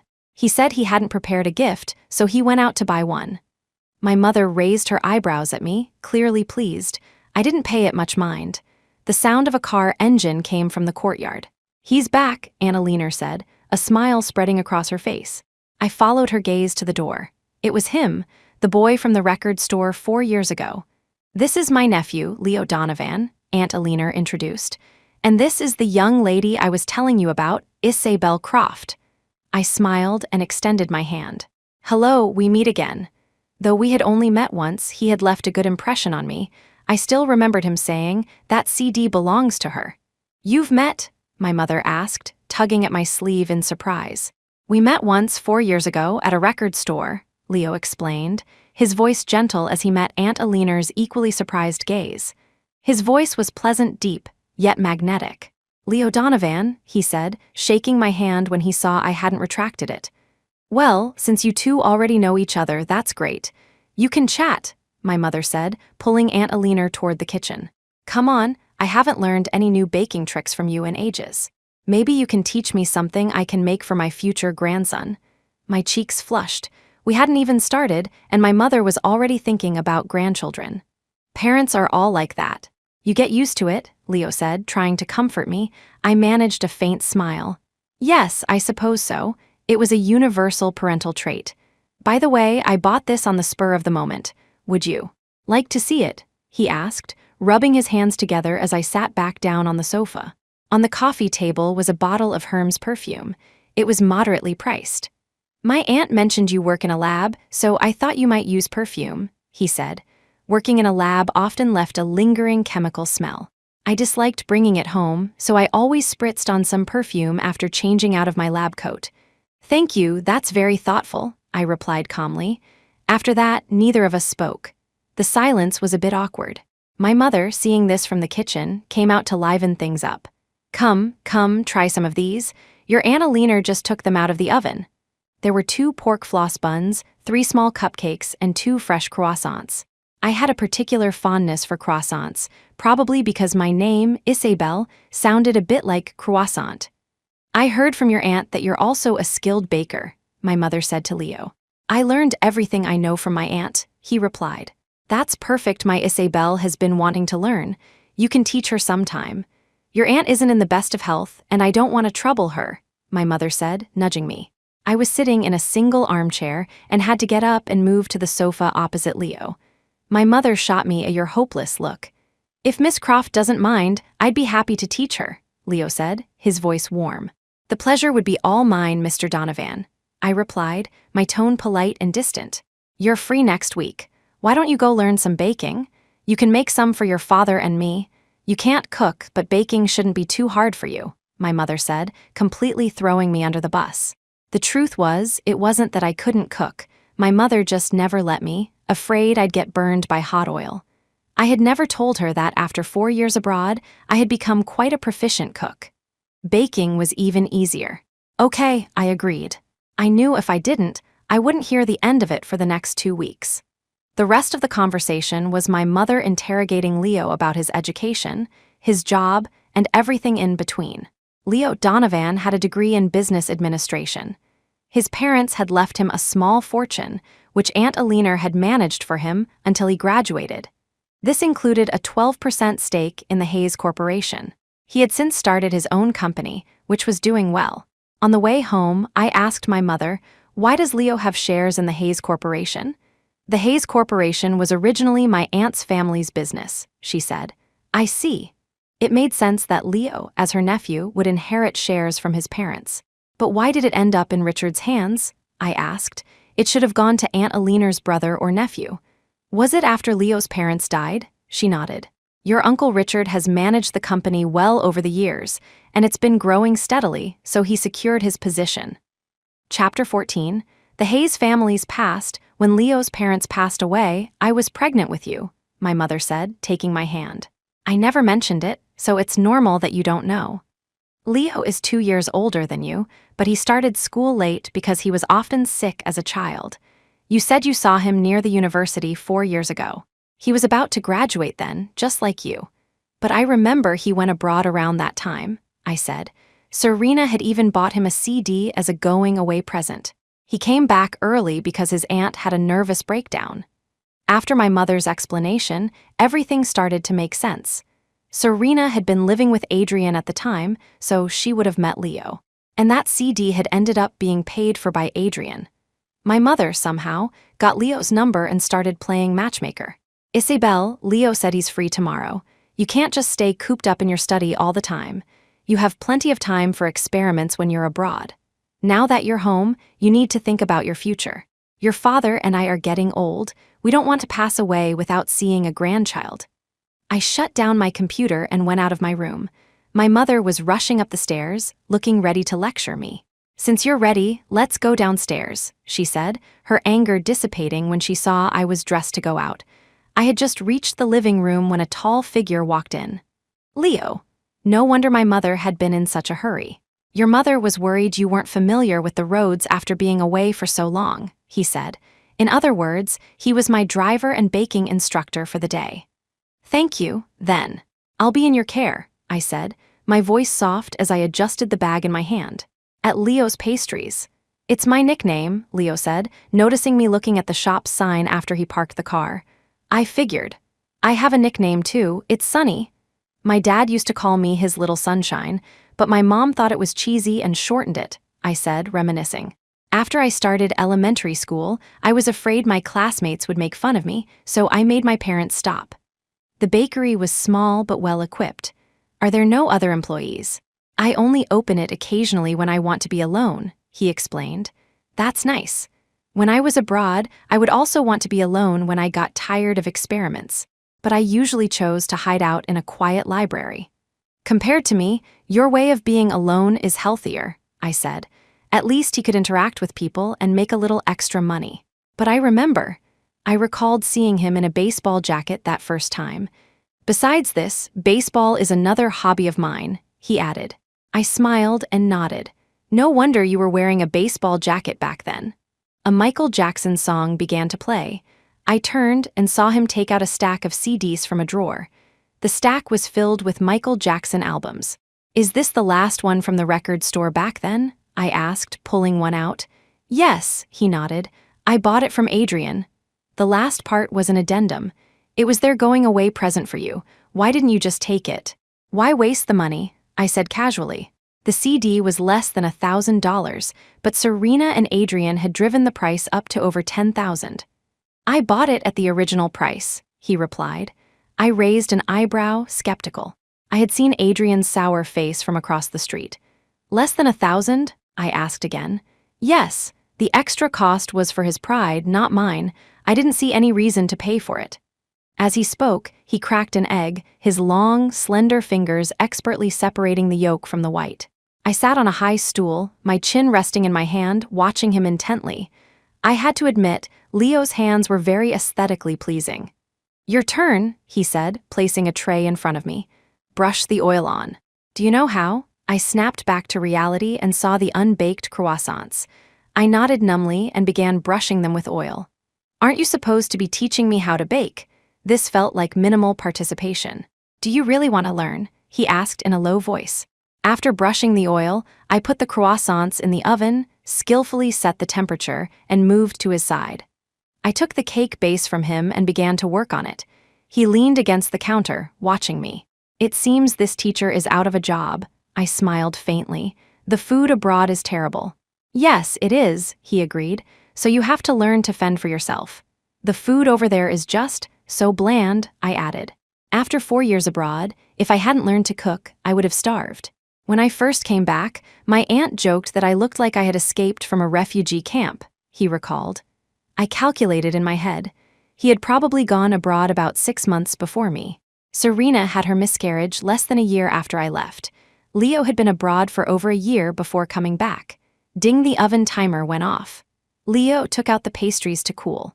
By the time I finished frosting the birthday cake, the croissants were ready to eat.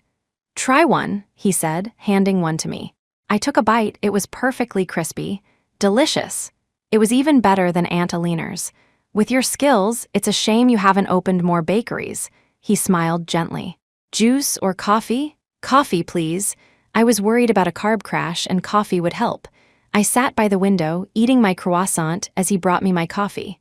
"Are you planning to work abroad permanently?" he asked. "You sound just like my best friend," I replied. "And how did you answer your best friend?" he asked, sitting across from me. "I said I want to serve my country." "Do you have a specific institution in mind?" I shook my head. At first, I had wanted to join the Academy of Sciences as a new graduate. But after the incident with Adrian, my parents were adamant that I not stay in the country, so I had to let it go. "What about the Academy of Sciences?" he asked, pulling up a search on a tablet and handing it to me. I was a little taken aback. "If you're willing to try, I know someone who has a recommendation spot. I can introduce you." Leo's words reignited my hope. "Is that really still possible?" "Of course," he continued. "You have work experience from abroad. If you have a few research projects to beef up your resume, that would be even better." During my years abroad, I had led a chemistry research team. My project achievements were far from blank. "I want to try," I said, my voice serious. A faint smile crossed Leo's face. "I'll arrange it." Chapter 15. Returning home to work, my mother was overjoyed when she heard I was planning to move my career back home. "It's wonderful that you're coming back. It'll save your father and me from flying back and forth all the time. We can't rest easy with you so far away. It's not as safe as it is here, and the food is nowhere near as good." Then her tone shifted. "But do you have to continue with that research?" I followed her gaze to my father and guessed what she was thinking. "Dad is still running the company, isn't he? If worst comes to worst, we can hire a professional manager and let Dad retire." "We can't trust an outsider with the company," my mother said gravely. "But never mind. If you want to do research, then do it. Your father can manage for a few more years. If it comes to it, we'll just sell the company. You can never have enough money, and too much wealth can bring trouble." My mother always had a positive and open-minded attitude. "Would Dad be willing to let it go?" I asked. "Your father has wanted to quit for a long time. He was only holding on so he could pass it on to you. Since you're not interested, we might as well sell," my mother said with a smile. "I've been the one pushing him to keep going all these years. I figured if you didn't want it, you could have a child, and we could hire a manager to keep things afloat until the child is old enough to take over." "That's not a bad idea," I agreed. "Let my child bear the burden I couldn't. I could enjoy a life of leisure." Leo was very efficient. 2 days later, I received an invitation. At the Academy of Sciences, I met with a professor in her 50s, Professor Mayhew, a leading figure in the field of chemistry. "Professor Mayhew, I've admired your contributions to chemistry since I was a student." Professor Mayhew adjusted her glasses and studied me closely. "Isabel Croft, are you the one who worked under Dr. Eckhart?" I nodded.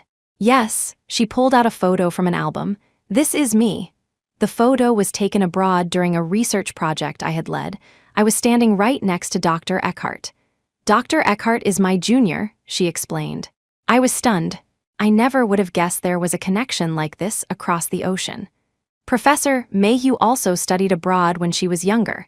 She only came back in her middle age, Leo had told me. Then, I began to worry that this job change would be complicated. Now that you're back, I'll just let him know I'm keeping you, Professor Mayhew said firmly, closing the album. I'll handle things on that end. You just focus on wrapping up your work there. Okay, thank you. I had been dreading having to tell Dr. Eckhart myself. Dr. Eckhart still owes me a favor. He promised he would train someone for me and send them over, she added, as if reading my mind. I see. Understanding the situation, I felt a weight lift off my shoulders. It was 5 o'clock when we left the academy, right at the peak of rush hour. As we passed the Hayes Corporation building, the light turned red. Leo stopped the car and looked up at the building, his expression dark and profound. I thought of his parents' fatal car accident. If they were still alive, Leo would be the master of this building. The glamorous surface of high society always hid a turbulent, unseen undercurrent.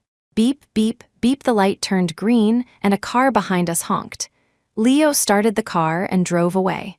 A black Maybach was pulling out of the Hayes Corporation's driveway, heading in the opposite direction. Adrian was in the back seat. To avoid any trouble, I quietly rolled up my window, blocking his view. Leo drove me home. Why don't you stay for dinner? My mother asked, inviting him in. I clutched the bag of pastries tightly. Not today. My aunt is expecting me for dinner, Leo declined. I relaxed. In that case, I'll treat you some other time, I said, turning to him politely. It's a date, Leo said, getting back in his car and driving away. Did you make all of these? My mother asked, opening the bag to inspect the contents. I made the cream cake. Leo made the croissants. I took off my jacket and draped it over a chair. How did it go today? My mother asked. Professor Mayhew agreed to hire me, I replied. No, I mean with you and Leo, she said, slapping my hand lightly. A red mark appeared on my skin. Mom, I'm not thinking about a relationship right now, I said after some thought. You, my mother started, frustrated. You're not getting any younger.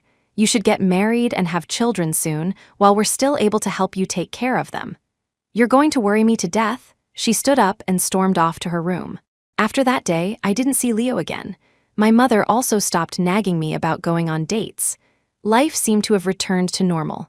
One day, after my morning run, I got a call from Dr. Eckhart. Isabel, I might need a favor. I had a feeling it was about the academy. Go on. I have a senior colleague here in the States who is in desperate need of staff. I thought since you're already here, you could lend a hand. If it works out, you might even get a permanent position. You know you're the only one from your country on my team. Dr. Eckhart was straightforward, as expected. Can I think about it and give you an answer tomorrow? I asked. Agreeing too quickly might raise suspicion. Of course. I'll wait for your call, he replied. I walked home. Across the asphalt road, I saw a car parked outside our gate. The person inside got out when they saw me. It was Adrian. I crossed the road. Is the situation at your company resolved? I asked, a gesture of courtesy to an old acquaintance. He threw his cigarette on the ground. Not yet, but soon. Since the issue with the secretary is being handled, you and Serena should focus on your marriage. Your mother is still hoping for a grandchild, I reminded him rationally. Adrian was silent, but his usually indifferent eyes were now looking at me with a strange intensity. Are you and Leo Donovan dating? My expression tightened. I shrugged. When I get married, I'll send you an invitation. I knew I would probably get married someday, but to whom? I had no idea. I admired Leo, but my feelings for him weren't romantic. Besides, my female intuition warned me that he was no better than Adrian. Chapter 16. An old acquaintance from the second-floor balcony, my mother, on the phone, spotted me. Isabel, it's Leo. He says he can't reach you and needs to talk to you. I glanced at my phone and saw 2 missed calls. I have to go. I walked past him and opened the gate. As soon as I entered the living room, my mother came downstairs. Who were you talking to outside? She peeked out, but the space was empty. Adrian, I said, seeing no reason to hide it. What did he want? Her expression immediately darkened. What do you have to talk to him about? I recommended a senior from the finance department to him a few days ago to help the Hayes Corporation get back on its feet. My mother looked at me suspiciously. Finance department? Adrian's secretary has a stranglehold on the company's finances, I said, pouring myself a glass of water. That has nothing to do with you, she snapped. From now on, stay as far away from that boy as possible. I know, Mrs. Croft, I said, trying to smooth her ruffled feathers. I only helped him for Aunt Alina's sake. You two have been best friends for years. You don't want to see her unhappy in her old age, do you? My mother was silent. Mrs. Croft, your daughter has a bigger heart than that. My issues with Adrian shouldn't affect your friendship with Aunt Alina. At least, I felt that Aunt Alina was an innocent party in all this. I understand all that. I'm not holding it against her. I'm just worried about you and your father, my mother said, her voice growing serious as she took my hand. When you went abroad, your father and Richard had a complete falling out. I had heard about this from Tessa. Richard hadn't been against Serena from the start for a simple reason. He was interested in the Shaw Corporation shares she held.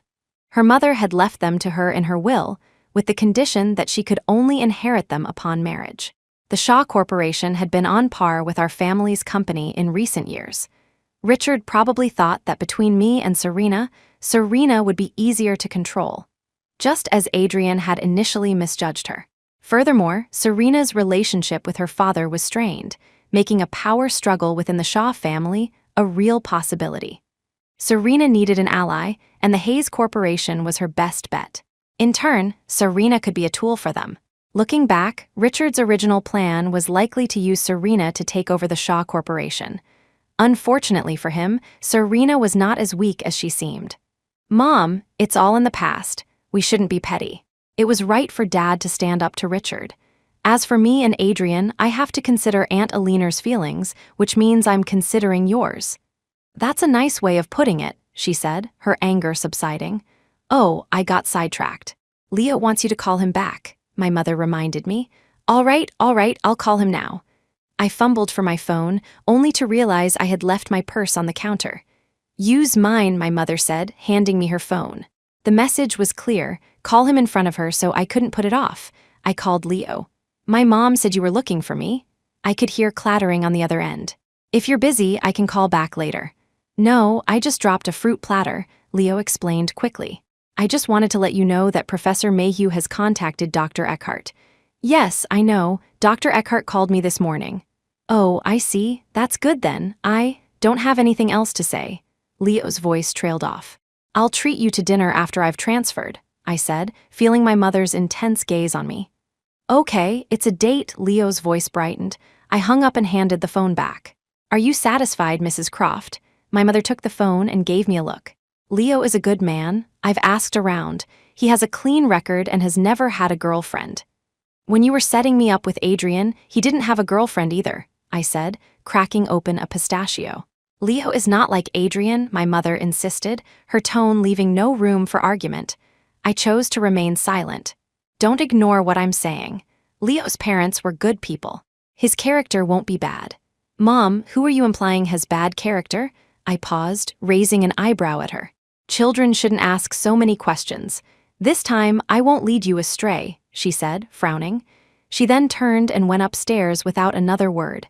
I pondered her words. My parents must have found out something about the Hayes family. After my run, I was sticky with sweat, so I went to my room to shower. Just as I got out, Tessa called. Hey, what are you up to? Just finished my morning run, I said, taking a sip of water and walking out to the balcony with my phone. I'm being forced to go on another blind date, she complained. Did you go? I asked. Not yet. It's scheduled for 2 this afternoon. I could read between the lines. What, you need a wingman? Hee, Tessa giggled on the other end. All right, what do you need me to do? I asked, getting straight to the point. When I went with her, I was either there to steal the show or to make her look good. One or the other. It's not that complicated, just come with me. That's it. So I had misjudged the situation. Who's the guy? He's no one special. Tessa's hesitation made me suspicious. No one special? Is it someone I know? I racked my brain, trying to think of any mutual friends, but came up empty. Tessa Sutton, have you been hiding something from me these past 4 years? If it was someone from our circle, it must have happened while I was away. Oh, it's just someone from the Sterling family, she said, her voice coy. I got goosebumps. The Sterling family? Julian Sterling? He was the only Sterling we both knew. Yep, Tessa confirmed. Chapter 17, he's the one, so you really like him. I still found it hard to believe. In my memory, Julian was rather frail, almost delicate. Tessa, on the other hand, was strong and powerful. It was hard to picture them together. Is there a problem with that? Tessa retorted. No, of course not, I said quickly. It's just, I thought you liked muscular guys. Liking muscular guys doesn't mean I have to marry one. That was a fair point. All right, I'll go with you this afternoon. It's a date, then I'll pick you up, Tessa said, her voice much lighter. After the call, I sat cross-legged on the sofa and opened my laptop to check my emails. Among the data-filled messages, one anonymous email stood out. I deleted it without opening it, wary of viruses, a professional hazard. At noon, Tessa arrived in a red Lamborghini, wearing a matching long dress. Darling, let's go. I put away my laptop, quickly changed, and left. I wore a white blouse tied at the waist and a long black skirt. The meeting was at the Blue Shore Cafe, a seaside spot. The cafe was unusually quiet. Did you book the whole place? I asked. Tessa shook her head. At the far end of the cafe, a man in a white shirt and black trousers sat with his back to us. A bouquet of red roses lay on the empty seat next to him. I stopped in my tracks and gave Tessa a gentle push. This is a path you have to walk alone. Julian had gone to the trouble of booking the whole place for atmosphere, and this clueless woman had brought her best friend along as a third wheel. But, for the first time, a blush appeared on Tessa's usually bold face. Trust me, it's mutual. Go and have your romantic moment, I said, giving her a thumbs up. Are you sure? Tessa was clearly lacking confidence. Absolutely. Go on, Miss Sutton, your true love awaits, I nodded encouragingly. Tessa turned and walked hesitantly toward Julian. Tessa, Julian said, looking nervous as he stood up. He was about to offer her a seat when he noticed the roses. These are for you. The bouquet was so large that Tessa couldn't sit down while holding it. They both stood there awkwardly for a moment before Tessa finally put the flowers down and sat. I discreetly took out my phone and recorded the scene. There was a piano nearby, and I decided to add to the atmosphere. The gentle melody of a maiden's prayer began to fill the room. Isabel Croft? Julian's voice called out. Yes, I asked her to come with me today, but how did you recognize her from just her back? Tessa's voice was tinged with jealousy. No, I recognized her by her music, Julian explained quickly. Isabel is very talented with music, Tessa agreed, but I never expected my blind date to be you. I glanced at their reflection in the window and saw a faint smile on Tessa's lips. She was playing games with him. I had thought she was clueless about love, but it turned out she was a wolf in sheep's clothing. I knew it was you. I specifically asked my uncle to make sure before I came, Julian said, his honesty tinged with the shyness of a young boy. It was a stark contrast to the confident, articulate man I had seen abroad. He was a different person in front of Tessa. It's true what they say, love can make you timid and cautious. Is that so? Tessa said, her lips curving into a smug smile, though her tone remained neutral. I know you like muscular guys and I might not be your type, but if you really want, I can try working out, Julian said eagerly. It's just, I was on medication for a long time, so my constitution might be weaker than average. No, as long as you're healthy, that's all that matters, Tessa said, waving her hand. You don't have to change your body to fit my preferences, so you're. Julian's voice fell, assuming he was about to be rejected. I like muscular guys, but that doesn't mean my future husband has to be one, Tessa said, finally clarifying. I breathed a sigh of relief. She had said the same thing to me on the phone. At least she knew who to say it to. Muscles can be built over time. Character, on the other hand, is not something everyone has, Tessa added. Julian's character was indeed impeccable, but I was still curious about how they had gotten together. I would have to ask Tessa later how she had managed to catch such a prize. As the song ended, their date was going well, so I quietly slipped out. Before I left, I sent Tessa a message. Hold on to him, Julian is husband material. Tessa, of course. I always trust my own judgment. I left the cafe and saw that she had left her car keys in the ignition. Since I hadn't driven and Julian's car was right there, I figured she wouldn't need her own. I'm taking your car, I texted, then drove away. The cool night air, mixed with the sea breeze, woke me from my daze. GRRR. My stomach rumbled, reminding me that it was time to eat. I pulled over at a street food stall in the busy downtown area. My phone screen lit up. It was a message from Dr. Eckhart. Isabel, have you made a decision? My colleague is getting anxious. Okay, I accept the position. I hadn't planned on dragging it out anyway. I'll call her right away. They should be able to get your onboarding process started soon. I got out of the car. Just as I was about to walk to the stall, a van screeched to a halt in front of me. The door slid open and a spray hit my face. Darkness. When I woke up, I was in an abandoned chemical plant. Who are you? Why did you kidnap me? A cold dagger was pressed against my cheek. Isabel Croft, right? The man asked, confirming my identity. If you know who I am, you should know there will be consequences for kidnapping me, I said, my voice trembling slightly, but my mind was clear. HMPH, we were paid to do a job. We're not in a line of work where we plan for a future, he sneered, unfazed by my threat. My heart sank. The most dangerous kidnappers were the ones with nothing to lose.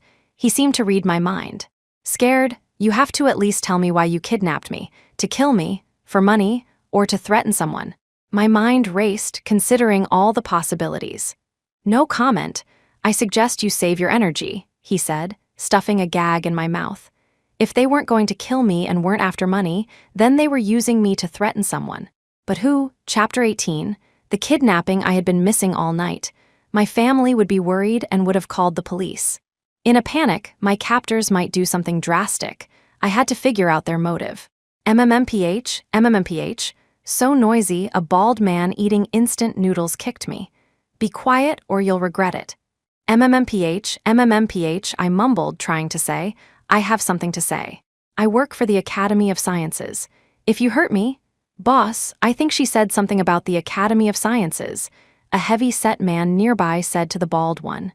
Damn, she's not a government employee, is she? Boss, we may not have family, but we have our hometown. If we bring trouble to our people back home, we'll be cursed even after we're dead.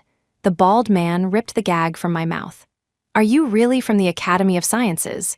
If you don't believe me, check for yourselves. My superior is Professor Mayhew from the Academy. His words gave me my only chance for survival. Fatty, make the call and check, the bald man ordered, stuffing the gag back in my mouth. The heavy-set man went outside to make a call. He returned a moment later. Boss, the guy on the phone said not to worry about who she is. Just do what he says. He says not to worry, so we don't worry. The bald man took a drag from his cigarette and snatched the phone. If the woman you had us kidnap is really a public servant, you're gambling our hometown's future on your ambitions, he yelled into the phone, then hung up, furious. You couldn't sleep your way to the top, so now you want to ruin our hometown's future. In your dreams, he squatted down in front of me. We'll know who you are by morning. If you're really a public servant, I'll let you go, but you have to promise not to come after us. I nodded frantically. Hunger sharpened my senses. His words, sleep your way to the top, stuck in my mind. I guessed it was Adrian's secretary, Vanessa. I had recommended Julian to Adrian, and she could no longer control the Hayes family. She must have gotten desperate. I just hadn't expected her to be bold enough to arrange a kidnapping. As dawn broke, I heard the faint sound of sirens. Boss, the police are here, the heavy-set man yelled, running in, panicked. The bald man stared at me. Did your family call the police? He demanded, pulling the gag from my mouth. I don't know, I said honestly. My family would have called the police, but I had no idea how they had found this place so quickly. Listen up inside, you have kidnapped an employee of the Academy of Sciences. I advise you to drop your weapons and release the hostage, a voice boomed from outside. Damn it, she really is a public servant, the bald man cursed. Boss, what do we do now? The heavy-set man asked, clearly inexperienced. I'll let you go, but you have to tell them the truth. We can go to jail, but we can't let our hometown suffer, the bald man said, negotiating calmly. Okay, I agreed. It was the best I could do. They had still committed a crime. He untied me, and the two men escorted me out. Outside the rusty iron gate, I saw my worried parents standing by a police car, along with Aunt Alina and Leo. My parents rushed to me, holding me tight. Isabel, you scared us to death, Tessa said, hugging me, with Julian by her side. It's all my fault. If I hadn't asked you to come with me, this wouldn't have happened. It's not your fault. It was just a coincidence. If they hadn't got me last night, they would have found another time, I comforted her. Thank God you're safe, my parents said, their hands trembling as they held me. Aunt Alina and Leo approached. Isabel, we're so sorry. This is our fault. It's not your fault. Some people are just malicious, I said, not wanting her to feel guilty. How did you find me? I asked my parents on the way home. When you didn't come home, we called the police, my mother explained. They tracked the car you took from Tessa and found it parked downtown. They reviewed the security footage and traced the van's route. The place where they took you just had new security cameras installed. It used to be a blind spot. So I guess I was lucky, I said with a small smile. I looked ahead and saw Leo's car leading the way. Why was Aunt Alina there? Adrian was stabbed by that secretary. He's in the hospital, my mother said. It turns out she's the daughter of your Uncle Richard's first love. She thought she was his illegitimate daughter. Is she? I asked, curious. Of course not, my father said firmly. Richard hadn't seen his first love in years. The secretary was conceived after her mother was drugged and raped in a bar. A paternity test confirmed it. That secretary was out for revenge against the Hayes family. Her motto was, if I can't have it, I'll destroy it, my mother added. The incident where Serena caught her in bed with Adrian was all part of her plan. Now that the truth is out, it's not too late, I said, leaning against my mother. About you and Leo, I won't rush you anymore. If you want to continue your research, go ahead. Your father and I can keep the Croft Corporation going for a few more years. If you really can't find anyone you like, just have a grandchild for us. Why the change of heart? I asked, puzzled. My mother glanced at me, but said nothing. My father's expression was also grim. After a long silence, he finally said, That's another family's business. We're not getting involved. Exactly. We don't want to get into any more trouble, my mother added, her arm tightening around me. You're my only daughter. I can't let anything happen to you. My confusion grew. Had my suspicions been right all along? The next day, I received a call from the police. The bald man and his partner had confessed that Adrian's secretary had orchestrated the kidnapping. Because of their cooperation, they would receive a lighter sentence. Chapter 19. Malicious revenge? What was her motive for kidnapping me? I asked the officer on the phone. She said you ruined her plans, so she wanted to get back at you, the officer relayed. I see, I said, hanging up, my mind in turmoil. Tessa's words brought me back to reality. How did she know you were behind Julian's team getting involved with the Hayes Corporation? Maybe Adrian told her, I said, stirring my coffee. Why would Adrian tell her that? Tessa was still suspicious. I paused. Are you suggesting there's more to it? It's possible, she said, taking a sip of her juice. I looked out the window at the beach. A figure caught my eye. It was Leo. He was carrying a pair of red high heels, and a young girl was walking beside him, her hands behind her back, her bare feet in the sand. Leo said something, and the girl laughed, her smile as bright as the spring sun. That's Leo's junior, Tessa said, following my gaze. When Leo was young, he lived with her family for a while. How do you know that? I asked, surprised. Now it was Tessa's turn to be shocked. You don't know, I shook my head. Why would I? I had only just reconnected with Leo this year. Because I remember. Do you remember what happened when you were 11? She said, her tone mysterious. If you have something to say, just say it. I don't remember, so it couldn't have been that important. You don't think it was important? Well, I'm going to tell you anyway, Tessa cleared her throat. That year, you fell into the pond at the Hayes' house. The words fell into the pond brought back a long-buried memory. I slipped and fell in by accident. No, you didn't, Tessa retorted. As if you were there, I shot back. I wasn't, but someone else was, Tessa said cryptically. Who? Julian Sterling. I choked on my water. Who did you say? Julian the Sterlings were invited to the Hayes' party that day, Tessa reminded me. What did he see? I asked urgently. He said you were pushed into the pond. By who? Tessa looked out the window. Julian said he overheard Mrs. Hayes telling your mother about a possible marriage alliance with her nephew. The memory came flooding back. I was 11, at a party at the Hayes'. Someone told me my mother had fallen by the pond, and I rushed over without thinking. I was so worried that I didn't even think to confirm it with Aunt Alina. I ran along the edge of the pond, looking for my mother, when a railing broke, and I fell in. There was no one around, and my cries for help were drowned out by the party noise. The last thing I remembered before passing out was someone jumping in to save me. My family never brought it up again, afraid of upsetting me. Are you saying Leo pushed me? I ventured a guess. Isabel, did the kidnapping scramble your brain? Tessa tapped my head with her spoon. Or can you only see Leo? The girl, I realized. Julian's cousin, Tessa clarified. She's about 3 years younger than us. So she was only 8 years old, and she already knew how to harm people, I said. Yes, you're finally catching on, Tessa said, nodding in satisfaction. All for Leo. Yep, Tessa confirmed. I wasn't going to say anything, but I don't want you to get caught up in this mess again. Julian told me because I'm going to be part of the Sterling family, and he doesn't want me to be fooled by appearances. I understand. Please thank Julian for me. That was very thoughtful of him. I looked away from the beach and back at my coffee. So the person who saved me was. I couldn't help but ask. It was Adrian, Tessa said without hesitation. What a tangled web. Good thing it was him, I said. I helped him with his financial crisis, so I guess that repays the favor. Now we were truly even. As Tessa and I were leaving, we ran into Leo and the girl. Miss Croft, Leo greeted me warmly. Tessa and I were just leaving. Enjoy yourselves, I said, pulling Tessa away. Leo, what's wrong? I heard the girl's sweet voice behind us. Nothing, just lost in thought, Leo replied, his voice fading as we walked away. A week later, I started my new job at the academy. The perfume on my dresser reminded me that I needed to thank Leo with a return gift. I decided against dinner. I didn't want to make Miss Sterling jealous and end up in another pond. I valued my life. The first weekend after I started my new job, I went out to pick a gift.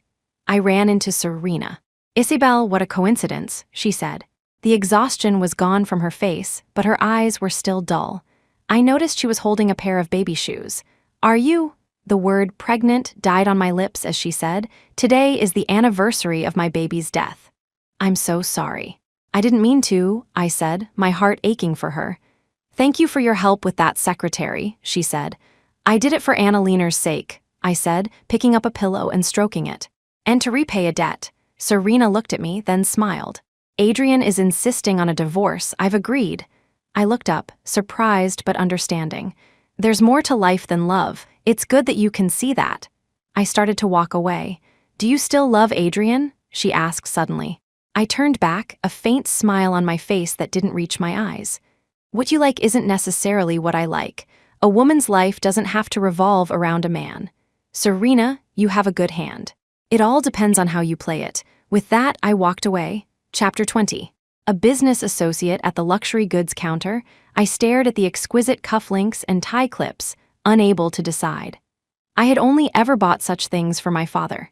Even Adrian, whom I had known for years, had never received such a gift. Giving one to Leo felt inappropriate, especially if he had a girlfriend. Are you buying for a boyfriend, miss? A sales associate asked. For a male business associate, I replied calmly. Friend felt too familiar, so business associate seemed more fitting. If he has a girlfriend, you could get some jewelry for her, she suggested. If not, you'll have to choose based on his tastes. Her first suggestion seemed like a good idea. I picked out a unisex skincare set and a diamond jewelry set. Leo spent most weekends at his bakery. I drove by, planning to drop off the gift. The open sign was on. I knew I had guessed right. I stood outside and called his phone. The ringing echoed from inside, but no one answered. I was about to go in when I remembered seeing him at the beach with the Sterling girl. What if I walked in on them? I turned to leave when I heard a loud crash, followed by another. Something was wrong. I pushed the door open. Leo, I'm in here. His voice was faint, coming from the kitchen. I ran in and found him on the floor, his face pale. Are you okay? I helped him up and got him a glass of water. Is there any medicine here? In the drawer, he said, pointing to the drawer next to the CD player. I found several boxes of stomach medicine. Which one? One of each. I got him the pills and a glass of hot water. After he took them, I stayed by his side. Do you need to go to the hospital? His color was returning, but he still looked pale. He shook his head. It's an old problem. You came to drop something off? He asked, glancing at the shopping bag on the table. Yes. You helped me get the job at the academy. I wanted to thank you, I said. I wasn't sure what to get, so I chose a skincare set and some jewelry. He leaned back on the sofa, a weak smile on his face. I seem to recall you promised to treat me to dinner. Dinner takes time, and I was worried our schedules wouldn't line up, I explained. Besides, with your cooking skills, I'm sure you eat well. It's not just about the food. It's about the company and the atmosphere, he countered, as if trying to fill the hole I had just dug. Well, when we're both free, I'll make it up to you, I said. A meal was a small price to pay. After taking the medicine, Leo's stomach settled. Are you sure you're okay? I asked as he stood up. Maybe you should rest a bit more and go to the hospital later. I'm fine, I'm used to it, he insisted. I didn't press him further. What were you planning to bake today? I have the afternoon free, so I can help. He looked at me intently. Your stomach is probably upset.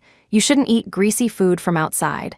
I thought he was hinting that I should treat him to dinner today.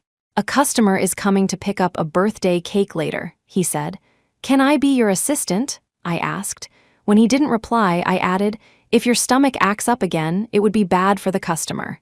He nodded in agreement. It turned out assisting meant he told me the customer's requests and I did all the work. With my experience, it didn't take long to finish a black swan cake. This is a cake for a proposal, isn't it? I said, admiring the heart-shaped swans. Just then, the bell on the door chimed. A young man in a black leather jacket, his helmet still on, walked in. Hello, I'm here to pick up a cake. I handed him the packaged cake. He paid the remaining balance and left. The roar of a heavy-duty motorcycle drew the attention of several girls on the street. That's a custom bike with the license plate, King 88. That's Ian Chase's. Ian Chase, the youngest son of the Chase family. The new heartthrob of Kings Harbor. Is the marriage alliance between Ian Chase and the Sterling girl real? I heard today is her birthday. The chatter of the passers-by caught my attention. I turned to look at Leo, who was focused on making croissants. Is Ian Chase's fiancé Julian Sterling's cousin? I asked, unable to contain my curiosity. Yes, Chloe Sterling, the youngest of the Sterling family, he replied, the same girl he was with at the beach. No wonder he was hiding out here today with a stomachache. He was nursing a broken heart. Aren't you going to the party? I asked, taking a sip of the coffee he had just made me. It's a Sterling family dinner. I'm an outsider, he said. How are you an outsider? Aren't you the Sterling patriarch's disciple? I blurted out, remembering what Tessa had said. His hand, which had been greasing a pan, froze. Who told you that? Isn't that true? I mumbled, taken aback. My master was the Sterling patriarch's master. The current Mr. Sterling and I are from the same school of thought, but different generations. He looked at me, his dark eyes intense. Who told you we were disciples of the same master? Adrian? Oh, I just heard it through the grapevine. You know, I've been away for 4 years, so I rely on others for news, I said, not wanting to betray Tessa. If Leo and Chloe's father were from the same school, then Leo was technically her uncle in terms of seniority.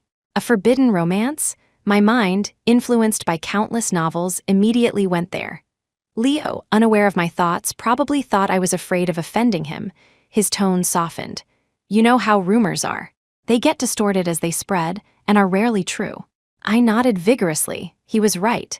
But hadn't Tessa gotten her information from Julian? Surely he wouldn't get it wrong. Chapter 21, An Uncle's Love. When I left the bakery, Leo gave me 2 bags of croissants. I love them, so I happily accepted. Thanks. I should be thanking you. If it weren't for you, I might have died of pain in there and no one would have known, he said, one hand in his pocket, his gaze heavy as he stood by my car. I suddenly felt a sense of loneliness enveloping him. You should wear an emergency alert watch next time like the ones for kids, I suggested sincerely. I'll consider it, he replied softly. Bye, see you later. I started the car and drove away. In the rearview mirror, I could still see Leo standing there. The next day, the news of Chloe Sterling and Ian Chase's engagement, set for a month later, was announced. Leo is Chloe's uncle. Tessa Sutton, since when is your information so unreliable? I asked Tessa when she came to have lunch with me at the academy. What? Aren't they peers? Tessa was also shocked. Who told you they were? I asked after a moment. Julian, the first time I went to the Sterling's house, I saw Leo. I didn't know who he was then, but wow, he was handsome, Tessa said, a dreamy look on her face. Then her tone shifted. If I had known he was Chloe's uncle, I would have been all over him. I knew then what had happened. Julian, for all his quiet demeanor, was a cunning man. "Are you really interested in Leo?" I asked. "Even if he was Chloe's peer, that wouldn't have stopped you, would it?" "It's different. As peers, they're on the same level. Besides, with Mr. Sterling watching over him, and without his parents to back him up, Leo is at a disadvantage. I don't want to be seen as inferior to Chloe," Tessa explained seriously. "But if he's her uncle, that changes everything. Oh, what a missed opportunity, that scoundrel Julian." I was completely fooled by his frail appearance. Tessa grew angrier as she spoke. "I'm going to have a word with him when I get home. He's so thin, he wouldn't stand a chance against you," I said, taking a bite of my food, a humanitarian warning. "That's true," she agreed, "but I'll get my chance soon. My uncle is coming back, and he said he's going to help me train Julian." Julian was tall, but years of illness and medication had left him thin. A few pounds of muscle would certainly do him good. A week later, my mother told me that Adrian and Serena had divorced. "It's good that they could do it amicably," I said, changing the channel on the TV. "Serena's shares were bought out," my mother added. "By who?" I asked, surprised. My father came downstairs. "We don't know. Serena needed money, and the Hayes family wouldn't let her take a penny. In fact, they were dragging the Shaw Corporation down with them. She had no choice but to sell her shares at a low price." "How much did she get?" I asked. "Around a few tens of millions. Less than 100 million, my father replied. Her shares were worth about 160 million. "Your Aunt Alina said it looked like she was trying to flee the country," my mother added. Tessa's warning about the real reason behind my kidnapping came back to me. An hour later, my theory was confirmed. "Isabel, it's the police," my father said, handing me the phone. "Hello? Miss Croft, the woman who instigated your kidnapping wants to see you," a female officer said. "Okay, 1 o'clock this afternoon." I hung up. "Are you going to the police station?" my parents asked. "Adrian's secretary wants to see me," I replied. My parents exchanged a look. "Have Joseph drive you," my father said. I nodded. At the prison, I sat across from Vanessa, separated by a glass partition. "You wanted to see me. Is there something you want to tell me?" "Aren't you curious why I kidnapped you?" she asked, her face tired in the prison uniform. "You're in love with Adrian and wanted him for yourself. But someone told you he might be in love with me, and I had just recommended a new finance person to him," I said, stating the obvious. Her face paled. A relieved smile spread across her lips. "You're not just beautiful. You're smart, much smarter than Serena. No wonder Adrian likes you. Is there anything else?" I didn't want to waste time on what I already knew. "Serena's baby wasn't Adrian's," she said after a pause, another bombshell. "How do you know?" "The fetus was fully developed. I secretly had a DNA test done," she replied. "Adrian wasn't the only rich man Serena was targeting. He was just the easiest to fool." "And you found this out while you were digging up dirt on her to get ahead?" I asked, steadying myself. She gave a bitter smile. "I've known for a long time that Adrian and I weren't related. At first, it was about revenge, but then I fell in love with him. I did a DNA test and confirmed we weren't related. That night he was drunk, he mistook me for you. That's what led to Serena catching us and having the miscarriage. At first, I thought he was calling out Serena, but he was actually saying Izzy. Izzy. That's what Adrian used to call me in kindergarten and elementary school. As we got older, it became Isabel, then Miss Croft. As I left the prison, Joseph met me. "Are you okay?" "I'm fine. The guards were there. She wouldn't dare try anything." In the car, I watched the scenery go by, feeling a sense of melancholy. Halfway home, we came face to face with Adrian's Maybach. He blocked our car.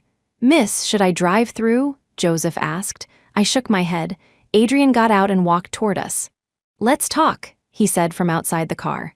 He looked exhausted. I got out. "What did she tell you?" he asked, putting a cigarette to his lips as we stood under a tree. "What are you worried she told me?" I countered. The thought of a married man being obsessed with me was unsettling. Chapter 22. The past is the past. His hand, holding the lighter, paused. He tried again, but the lighter wouldn't catch. "You should smoke less. It's bad for you," I said gently. The cigarette remained unlit. Adrian put the lighter away and took the cigarette from his mouth, his voice hoarse. "You never used to be so direct." By direct, he meant my tendency not to meddle in other people's affairs. People are either self-disciplined or they're not. After 4 years abroad, one's perspective is bound to change, I replied. Suddenly, he grabbed my wrist and pulled me close. I frowned and tried to push him away, but his grip was too strong. Isabel, you never really liked me back then, did you? I paused, then said slowly, while we were engaged, I kept a proper distance from every man. Except you, we did everything together. Adrian's expression shifted. His eyes reddened as if recalling a memory. So back then? I composed myself and continued, before you met Serena, you and I were on the same page. You accepted that I would be your wife. That's why you kept your distance from other girls in middle and high school. I thought we were the same kind of people. What happened later wasn't entirely your fault. I was responsible too. Your perspective broadened faster than mine. Even if I didn't agree with the new path you took, I can't deny it's a common lifestyle.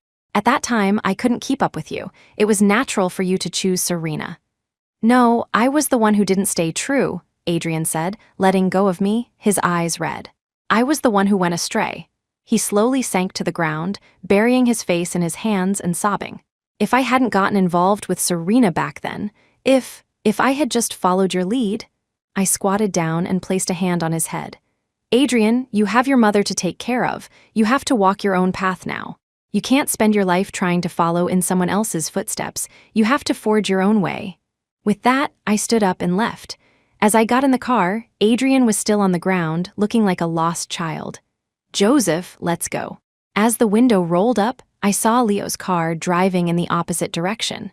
3 months later, the police announced the truth behind a years-old car accident.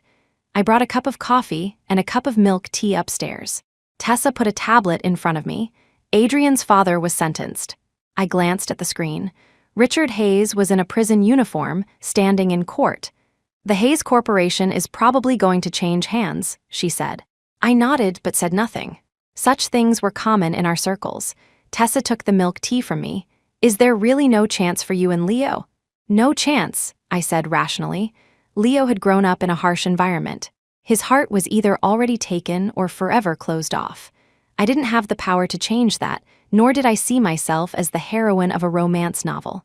In a few years, after my project wins an award, I'm planning to retire from research. Are you going into business? Tessa's mind was sharp this time. I nodded. Yes, my parents are getting older. They would be heartbroken if we sold the Croft Corporation. It's like their child. Winning an award for my project would be a good way to close that chapter of my life. You can't have your cake and eat it too. It's good that you can see it that way, but I'm sure you'll be successful in business too, Tessa encouraged. Of course, I said. I never doubted my abilities. Autumn turned to winter. I saw Serena again, in an abandoned chemical plant. My team had been sent to inspect it for any remaining chemicals before it was repurposed. I was in a hazmat suit, carefully examining the site with my team.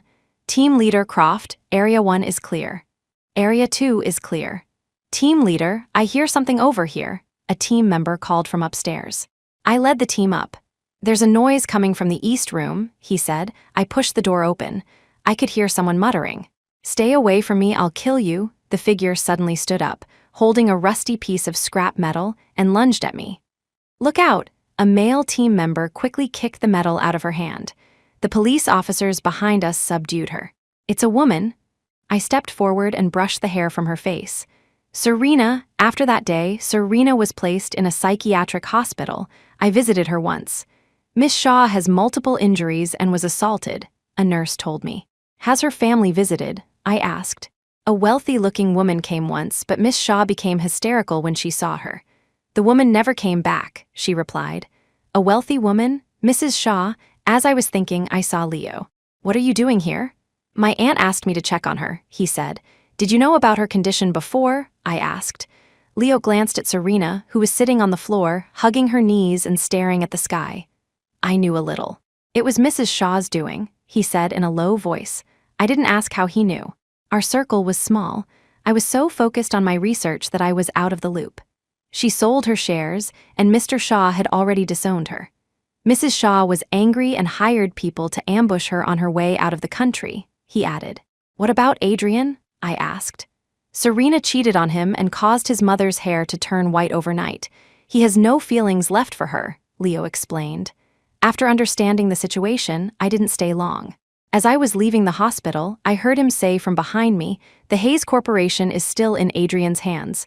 I don't want it." I stopped and looked at him, surprised. Why, from what I could see, Adrian was not suited for management. Leo was much more capable. "It's much more relaxing to collect dividends from behind the scenes," he said calmly. I smiled. Indeed, I wasn't sure if he meant it or was just saying it for my benefit, but at that moment, I agreed with him. Chapter 23. Year after year, Aunt Alina, not wanting to be alone in her empty mansion, begged my mother and moved in with us. The two best friends were inseparable. My father was left to his own devices. I continued to focus on my research. After 2 weeks of non-stop work, I finally went home. When I walked in, there was a new face. Leo. He was in an apron, carrying a steaming platter of braised fish. "Isabel's home just in time for dinner. Go wash your hands," Aunt Alina said, beaming. She took my hand. "I've monopolized your mother, and your father was getting lonely, so I invited Leo over. Now the two men can play chess and go fishing together." I was silent. This didn't feel like my home anymore. I looked at my parents, but they didn't seem uncomfortable. In fact, my father looked refreshed and younger. "It's nice to have more people around. Your father and I are old, we like a lively house. When you were abroad, it was so quiet. Now that you're back, it feels like a real home," my mother said, complaining about her past loneliness. I listened without comment. I knew I had been neglectful. From then on, whenever I wasn't staying at the academy, Leo would pick me up. One day, after I got in his car, I sensed we were being followed. "Are we being followed?" I asked. "It's Adrian," he replied. "He hasn't been back to the Hayes mansion since his father was imprisoned. That's why my aunt moved in with you. He thinks she shouldn't have helped me report Richard for hiring a hitman." I shook my head, exasperated. He's still so naive. "He's had it too easy for too long," Leo added. I thought about it and agreed. Adrian's car followed us all the way home. He parked outside while we went in. I didn't invite him in, not wanting to upset my parents. Leo didn't try to persuade me otherwise. He took my bag, held the door for me, and had my slippers waiting. It was all so natural, as if we were an old married couple. "Auntie, Adrian is outside," Leo told her, not hiding his arrival. Aunt Alina's face darkened. "Ignore him, that ungrateful brat. I'll just pretend I never had him." Richard had, after all, orchestrated the murder of her own brother and sister-in-law. It was an unforgivable act. Adrian's defense of his father had destroyed their mother-son relationship. Before dinner, I glanced out the window. Adrian was gone. "The forecast says it's going to snow tonight," my father remarked. "A heavy blizzard. That means you won't have to go to work tomorrow, right, Isabel?" my mother asked. "If the snow is heavy and the roads are icy, we'll definitely be off," I replied. Just as I said that, I received a notification on my phone. The academy was closed tomorrow due to the snow. "Perfect. You and Leo will be home. Your Aunt Alina and I will make you something special," my mother said, a smile on her face as she planned the next day's activities. The atmosphere at the table grew warm and lively. Outside, in the dark of night, snowflakes began to fall silently.